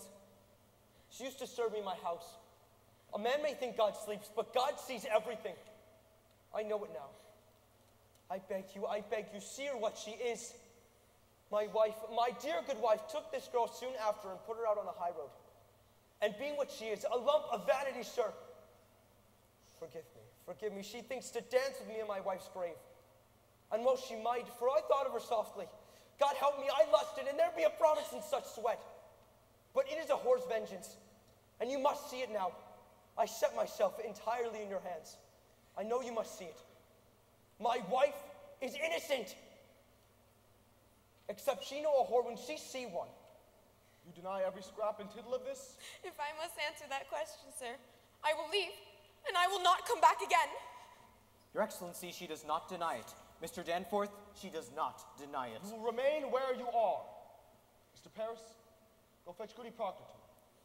And Mr. Paris, tell her not one word of what's been spoken here, and let you knock before you enter. Now, you shall touch the bottom of this swamp. Your wife, you say, is an honest woman? In her life she has never lied. There are them that cannot sing and them that cannot weep. She cannot lie. And when she put this girl out of your house, she put her out for a harlot? Aye, sir. And knew her for a harlot? She knew her for a harlot. Good then. And if you tell me, child, it were for harlotry, may God spread his mercy on you. Hold! Turn your back. Turn your back. You do likewise. Now let neither of you face to turn Goody Proctor. No one in this room is to speak one word or raise a gesture, A or nay. Enter. Cheever, report this testimony in all exactness. Are you ready? Come here, woman. Look at me only, not at your husband, in my eyes only. Good, sir. You were given to understand that at one time you dismissed your servant, Abigail Williams. That is true, sir. For what cause did you dismiss her? Woman, look at me, not at your husband, The answer is in your memory, and you need no help to give it to me. Why did you dismiss Abigail Williams? She dissatisfied me and my husband. In what way dissatisfied you? She was... Look at me. Was she slovenly? Lazy? What disturbance did she cause? Your Honor, in that time I were sick, and my husband is a good and righteous man. He is never drunk, as some are, nor wasting his time at the shovel board, but always at his work. But in my sickness, you see, sir, I were a long time sick after my last baby. I thought I saw my husband somewhat turning from me. And this girl... Look at me. Sir, Abigail Williams. What of Abigail Williams? I came to think he fancied her. And so one night I lost my wits, I think, and put her out on the high road. Your husband, did he indeed turn from you? My husband is a goodly man, sir. Then he did not turn from you. He... Woman, look at me. To your knowledge, has John Proctor ever committed the crime of lechery? Answer my question, is your husband a lecher? No, sir. Remove her. Elizabeth, tell the truth, Elizabeth. She has spoken. Remove her. Elizabeth, I have confessed it. Oh, John! She only thought to save my name. Excellency, it is a natural lie to tell. I beg you stop now before another is condemned. I may shut my conscience to it no more. Private vengeance is working through this testimony. From the beginning, this man has struck me true. I believe him now. By my oath to heaven, I believe him. And I pray you call back his wife before She spoke nothing of lechery, and this man lies. I believe him. I can turn my face from it no longer. This girl has always struck me false. You will not! Be gone! Be gone, I say! What is it, child? What's there? Child, girls, why do you... It's on the beam behind the rafter! Where? Why do you come, yellow bird? Where's a bird? I see no bird. My face? My face? Mr. Hale. Be quiet. Do you see a bird? I said be quiet. But God made my face. You cannot want to tear my face. Envy is a deadly sin, Mary. Abby? Oh, Mary, this is a black art to change your shape. No, I cannot. I cannot stop my mouth. It's God's work I do. Abby, I'm here. They're pretending, Mr. Danforth. Oh, Mary, please don't come down. Her voice! Shut her voice! Lies, lies! Mary, please don't hurt me. I'm not hurting her. Why does she see this vision? You cannot believe them. She sees nothing. She sees nothing. Abby, you mustn't. Abby, you mustn't. I'm here. I'm here. I'm here. I'm here. Mary Warren, draw back your spirit out of them. Mr. Danforth. Mr. Danforth. Have you compacted with the devil? Have you? Never, never. Never, never. Why can they only repeat you? Give me a whip. I'll stop it. They're sporting. They're sporting. Abby, stop it. Abby, stop it. Stop it. Stop it. Stop it. Stop it. A little while ago you were afflicted. Now it seems you afflict others. Where did you find this power? I have no power. I have no power. They're gulling you, Mr. Danforth. Why did you turn about this past 2 weeks? You have seen the devil, have you not? Mary, God damns all liars. You have seen the devil. You have made contact with Lucifer, have you not? God damns all liars, Mary. I cannot hear you. What do you say? You will confess yourself or you will hang. Do you know who I am? I say you will hang if you do not open with me. Remember the angel Raphael. Do that which is good and... Her wings are spreading. Oh, Mary, please. Don't. She's going to come down. She's walking the beam. Look out. She's coming down. Mary, tell the governor how they... Don't touch me. Don't touch me. Mary. You are the devil's man. Praise God. Mary, how... No, I'll not hang with you. I love God. I love God. He bid you do the devil's work? He come with me by night and every day to sign. To sign what? The devil's book? He come with the book? My name. He want my name. I'll murder you, he says, if my wife hangs. We must go and overthrow the court, he says. Mr. Hale. He waked me at night. His eyes were like coals and his fingers claw my neck. And I sighed. Excellency, the child has gone wild. Mary! No, I go your way no more. I love God. I bless God. Abby, I'll never hurt you no more. What are you? You combined with Antichrist, are you not? I've seen your power, mister. You will not deny it. This is not witchcraft. The girls are frauds. You condemn an honest man. I will have nothing from you, Mr. Hale. Will you confess yourself be fouled with hell, or do you keep that black allegiance yet? What say you? I say, God is dead! Hear it! A fire is burning. I hear the boot of Lucifer, and I see his filthy face, and it is my face, and yours stand forth, for them that have quailed to bring the men to ignorance as I have quailed. And as you have quailed now, when you know another black art to this be fraud, God damns our kind especially, and we'll burn together! Marshal, take him with Corey to the jail. I denounce these proceedings. I quit this court. You're pulling down heaven and raising up a whore. Mr. Hale, Mr. Hale!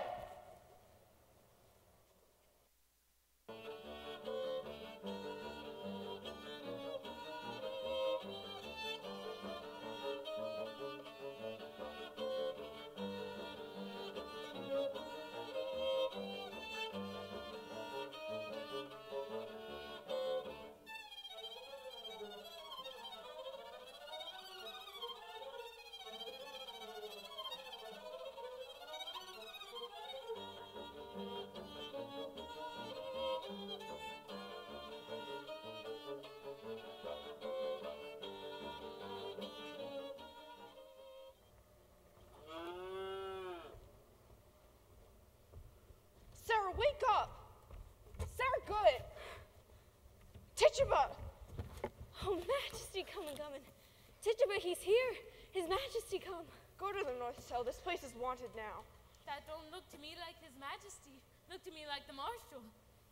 Get along now. Clear this place. Oh, could it be you, Marshal? I thought sure you'd be the devil coming for us. Could I have a sip of cider? For me going away?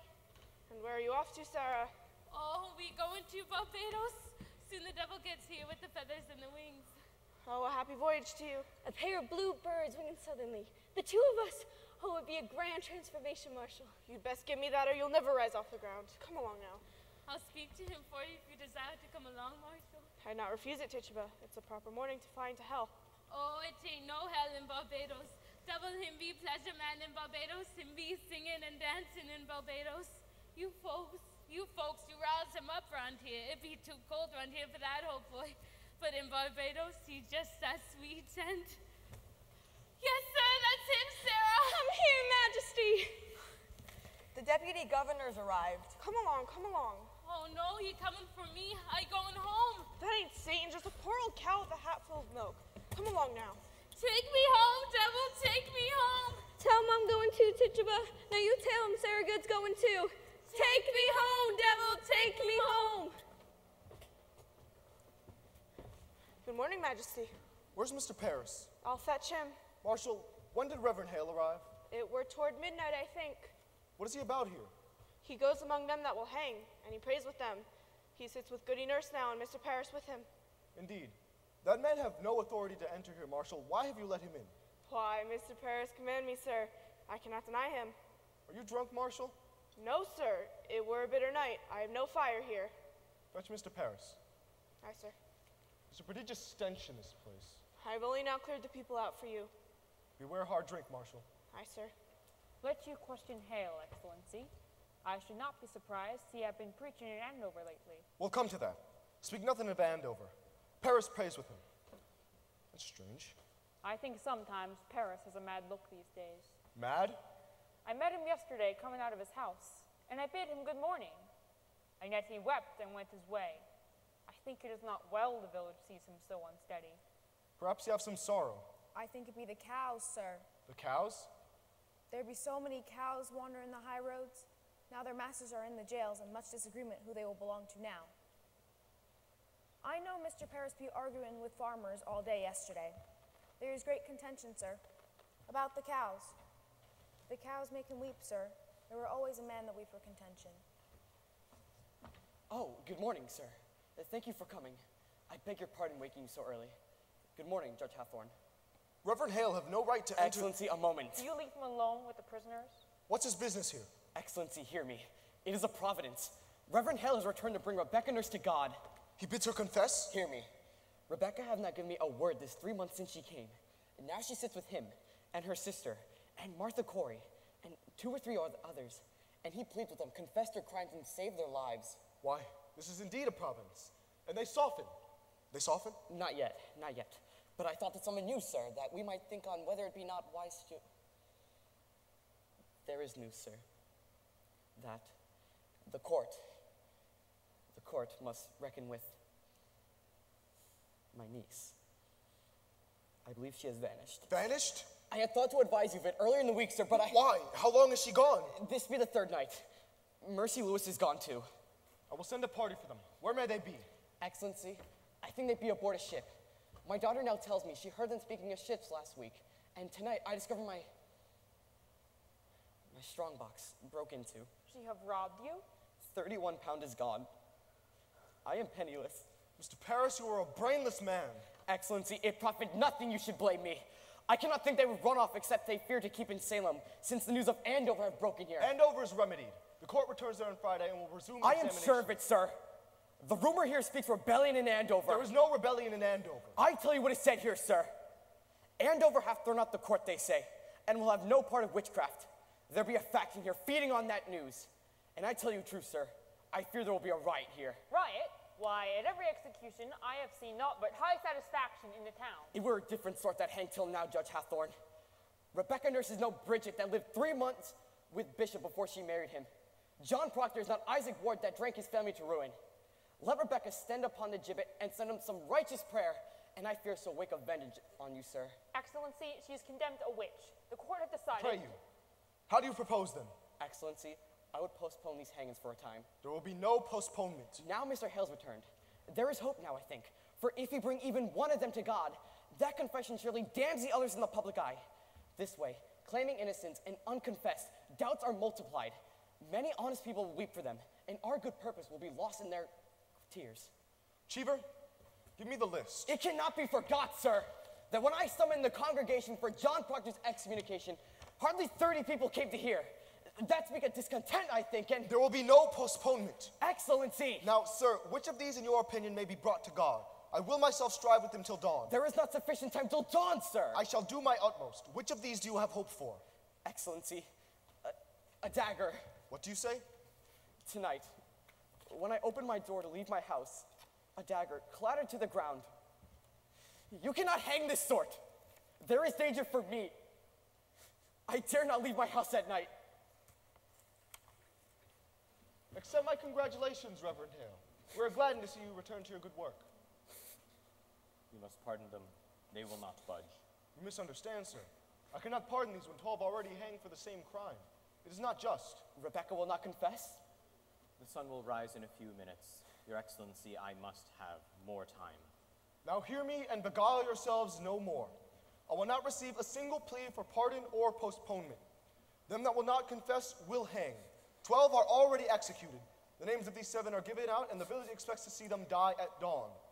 Postponement now speaks of a floundering on my part. Reprieve or pardon must cast guilt upon the doubt of them that died till now.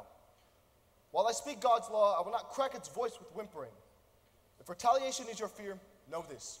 I should hang 10,000 that dared to rise against the law, and an ocean of salt tears could not melt the resolution of the statutes. Now draw yourselves up like men and help me, as you are bound by heaven to do. Have you spoken with them all, Mr. Hale? All but Proctor. He is in the dungeon. What's Proctor's way now? He sits like some great bird. You not know he lived, except he takes food from time to time. His wife. His wife must be well on with child now. She is, sir. What think you, Mr. Paris? You have closer knowledge of this man. Might her presence soften him? It is possible. He hath not seen her this 3 months. I should summon her. Is he yet adamant? Has he struck at you again? He cannot, sir. He's chained to the wall now. Fetch Goody Proctor to me. They'll let you bring him up. Aye, sir.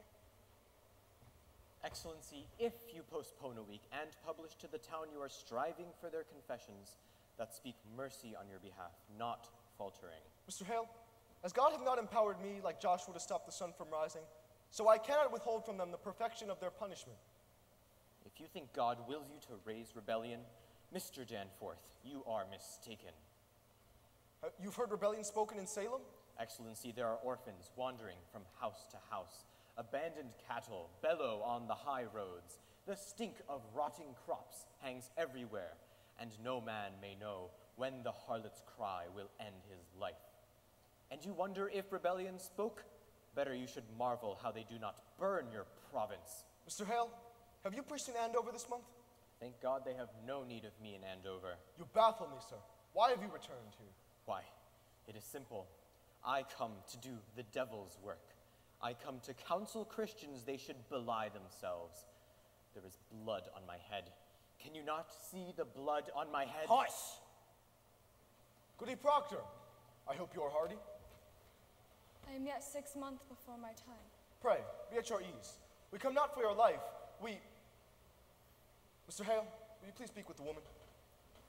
Goody Proctor, your husband is marked to hang this morning. I have heard it. You do know, do you not, that I have no connection with the court?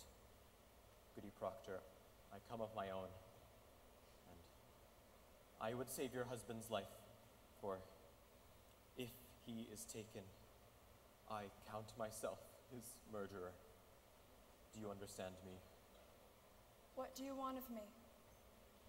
Goody Proctor, I have gone this 3 month, like our Lord, into the wilderness.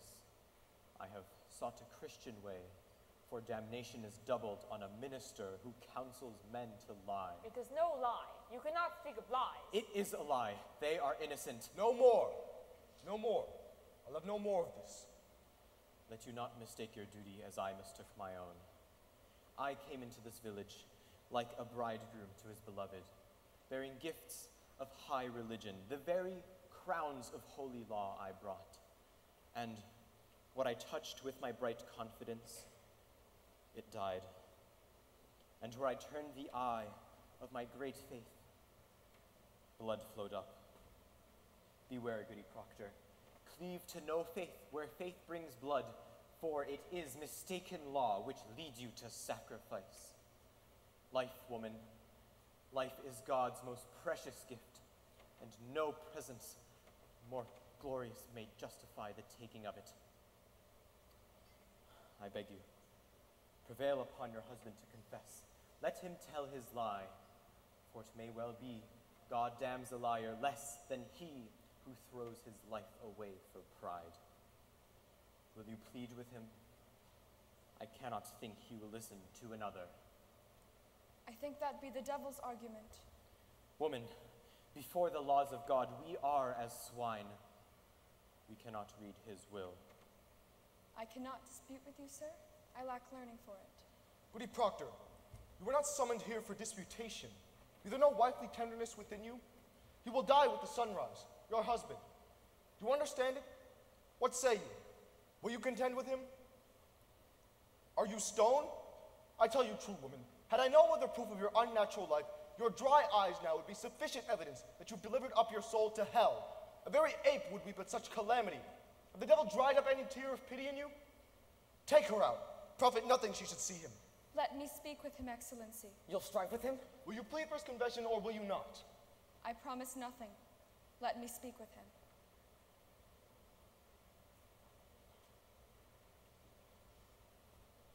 Pray, leave them, Excellency. Mr. Proctor, you've been notified, have you not? I see light in the sky, mister. Let you counsel with your wife, and may God help you turn your back on hell. If you desire a cup of cider, sir, I am sure that I... Maddie. God lead you now.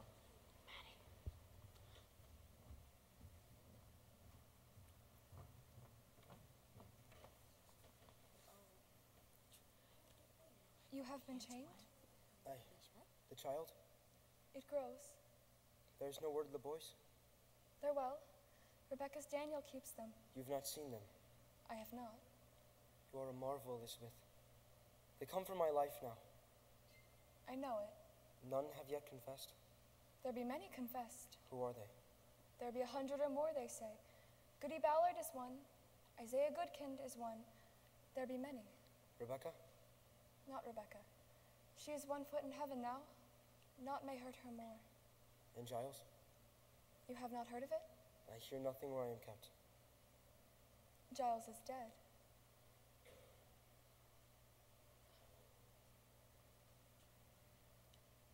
When were he hanged? He were not hanged. He would not answer A or nay to the indictment, for if he denied the charge, they'd hang him surely and auction out his property. So he stand mute and died Christian under the law, and his sons will have his farm. It is the law, for he could not be condemned a witch without he answer the indictment A or nay. Then how does he die? They press him, John. Press? Great stones they lay upon his chest until he plead A or nay. They say he give them but 2 words. More weight, he says, and died. More weight? Aye. It were a fearsome man, Giles Corey. I think I would confess to them. What say you if I give them that? I cannot judge you, John.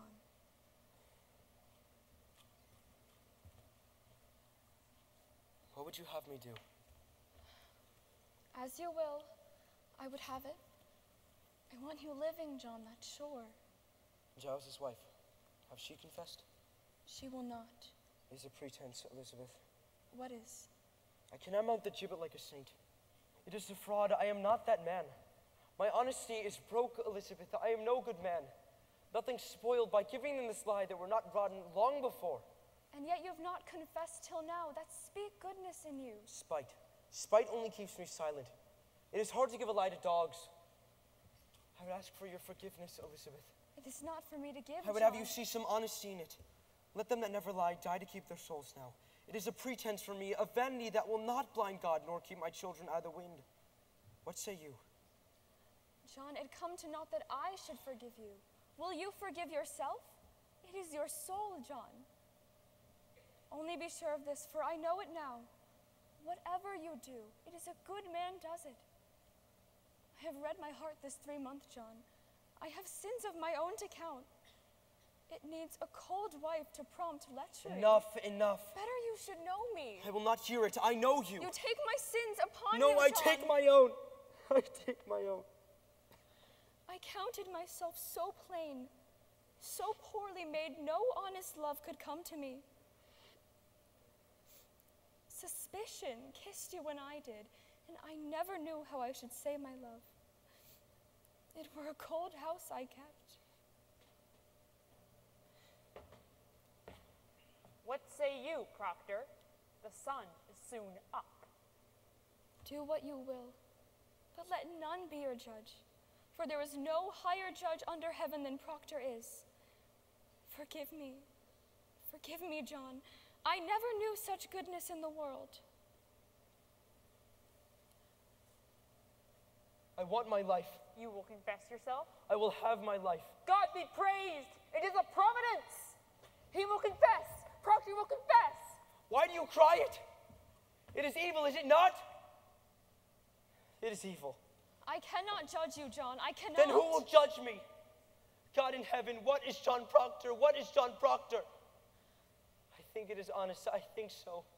I am no saint. Let Rebecca go like a saint. For me, it is fraud.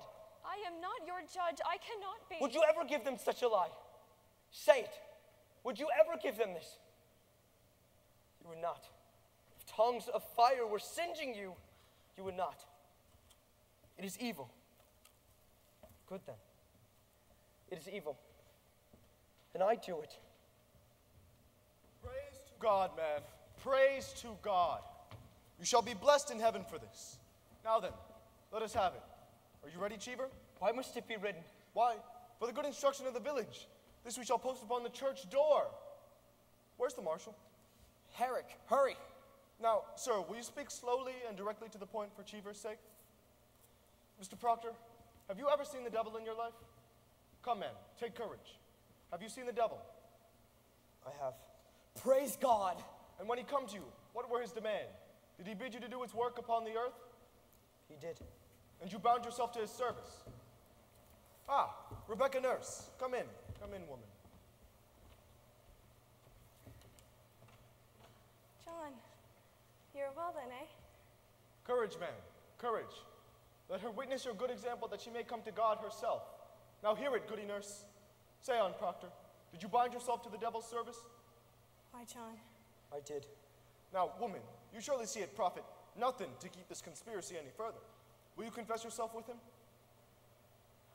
John, God have mercy on you. Take her out. I say to you, woman, will you confess yourself? Why, it is a lie.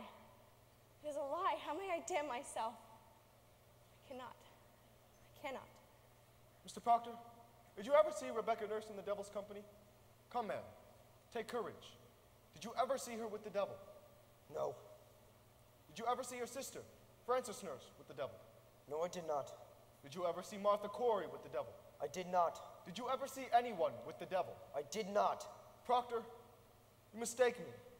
I'm not empowered to trade your life for a lie. You have certainly seen some person with the devil. Now, sir, a score of people have already testified they saw this woman with the devil. Then it is proven. Why must I say it? Why must you say it? Why, You should rejoice to say it if your soul is purged of any love for hell. They think to go like saints. I like not to spoil their names. Mr. Proctor, do you think they go like saints? Look, you, sir, I think you mistake your duty here. It matters nothing what she thought. She is convicted of the unnatural murder of children, and you for sending your spirit out upon Mary Warren.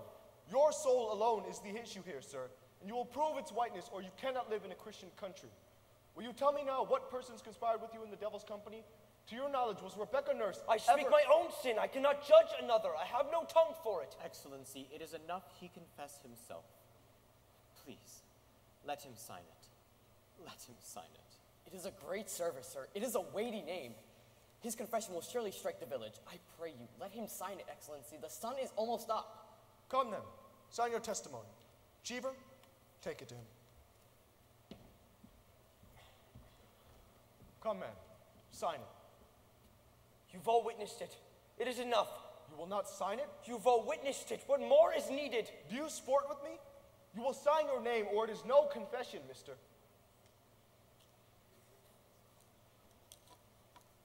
Your second name, man. Praise be to the Lord. Now, if you please, sir. No. Mr. Proctor, I must have... No.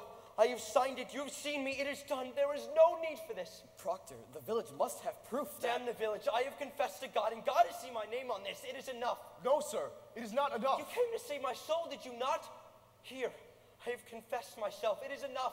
You have not confessed. I have confessed myself. It's no good penitence, but it be public. God does not need my name nailed upon the church. God sees my name. God knows how black my sins are. It is enough. Mr. Proctor. You will not use me. I am no Sarah Good or Tituba. I am John Proctor. You will not use me. It is no part of salvation that you should use me. I do not wish to use you. I have 3 children.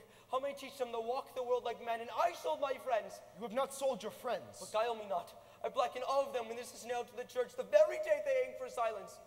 Mr. Proctor, I must have good and legal proof. You are the high court. Your word is good enough. Tell them I confess. Say Proctor broke his knees and wept like a woman. Say what you will, but my name cannot. It is the same, is it not? Whether I report it or you sign to it?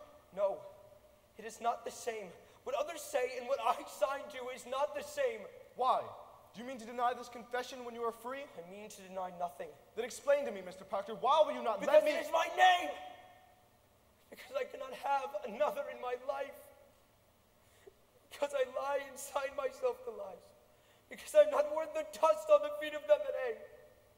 How may I live without my name? I have given you my soul. Leave me my name. Is that document a lie?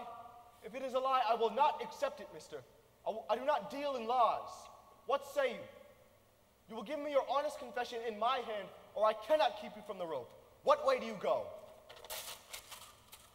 Marshal. Proctor! Proctor! Man, you will hang. You cannot. Pray God, it speaks some goodness for me.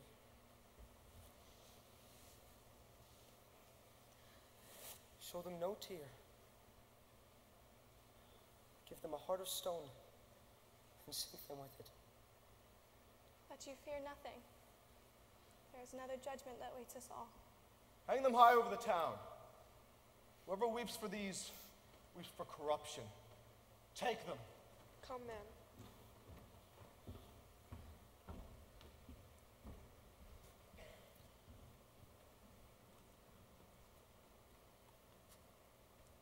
I have not had my breakfast.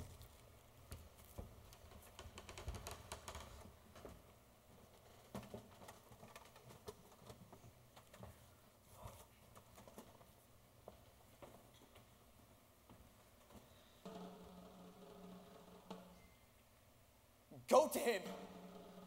Goody Proctor, there's still yet time. Proctor. Proctor! Woman, plead with him. It is pride. It is vanity. Be his helper. What profit him to bleed? Shall the dust praise him? Shall the worms declare his truth? Go to him. Take his shame away.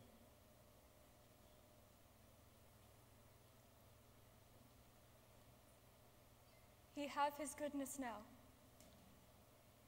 God forbid I take that from him.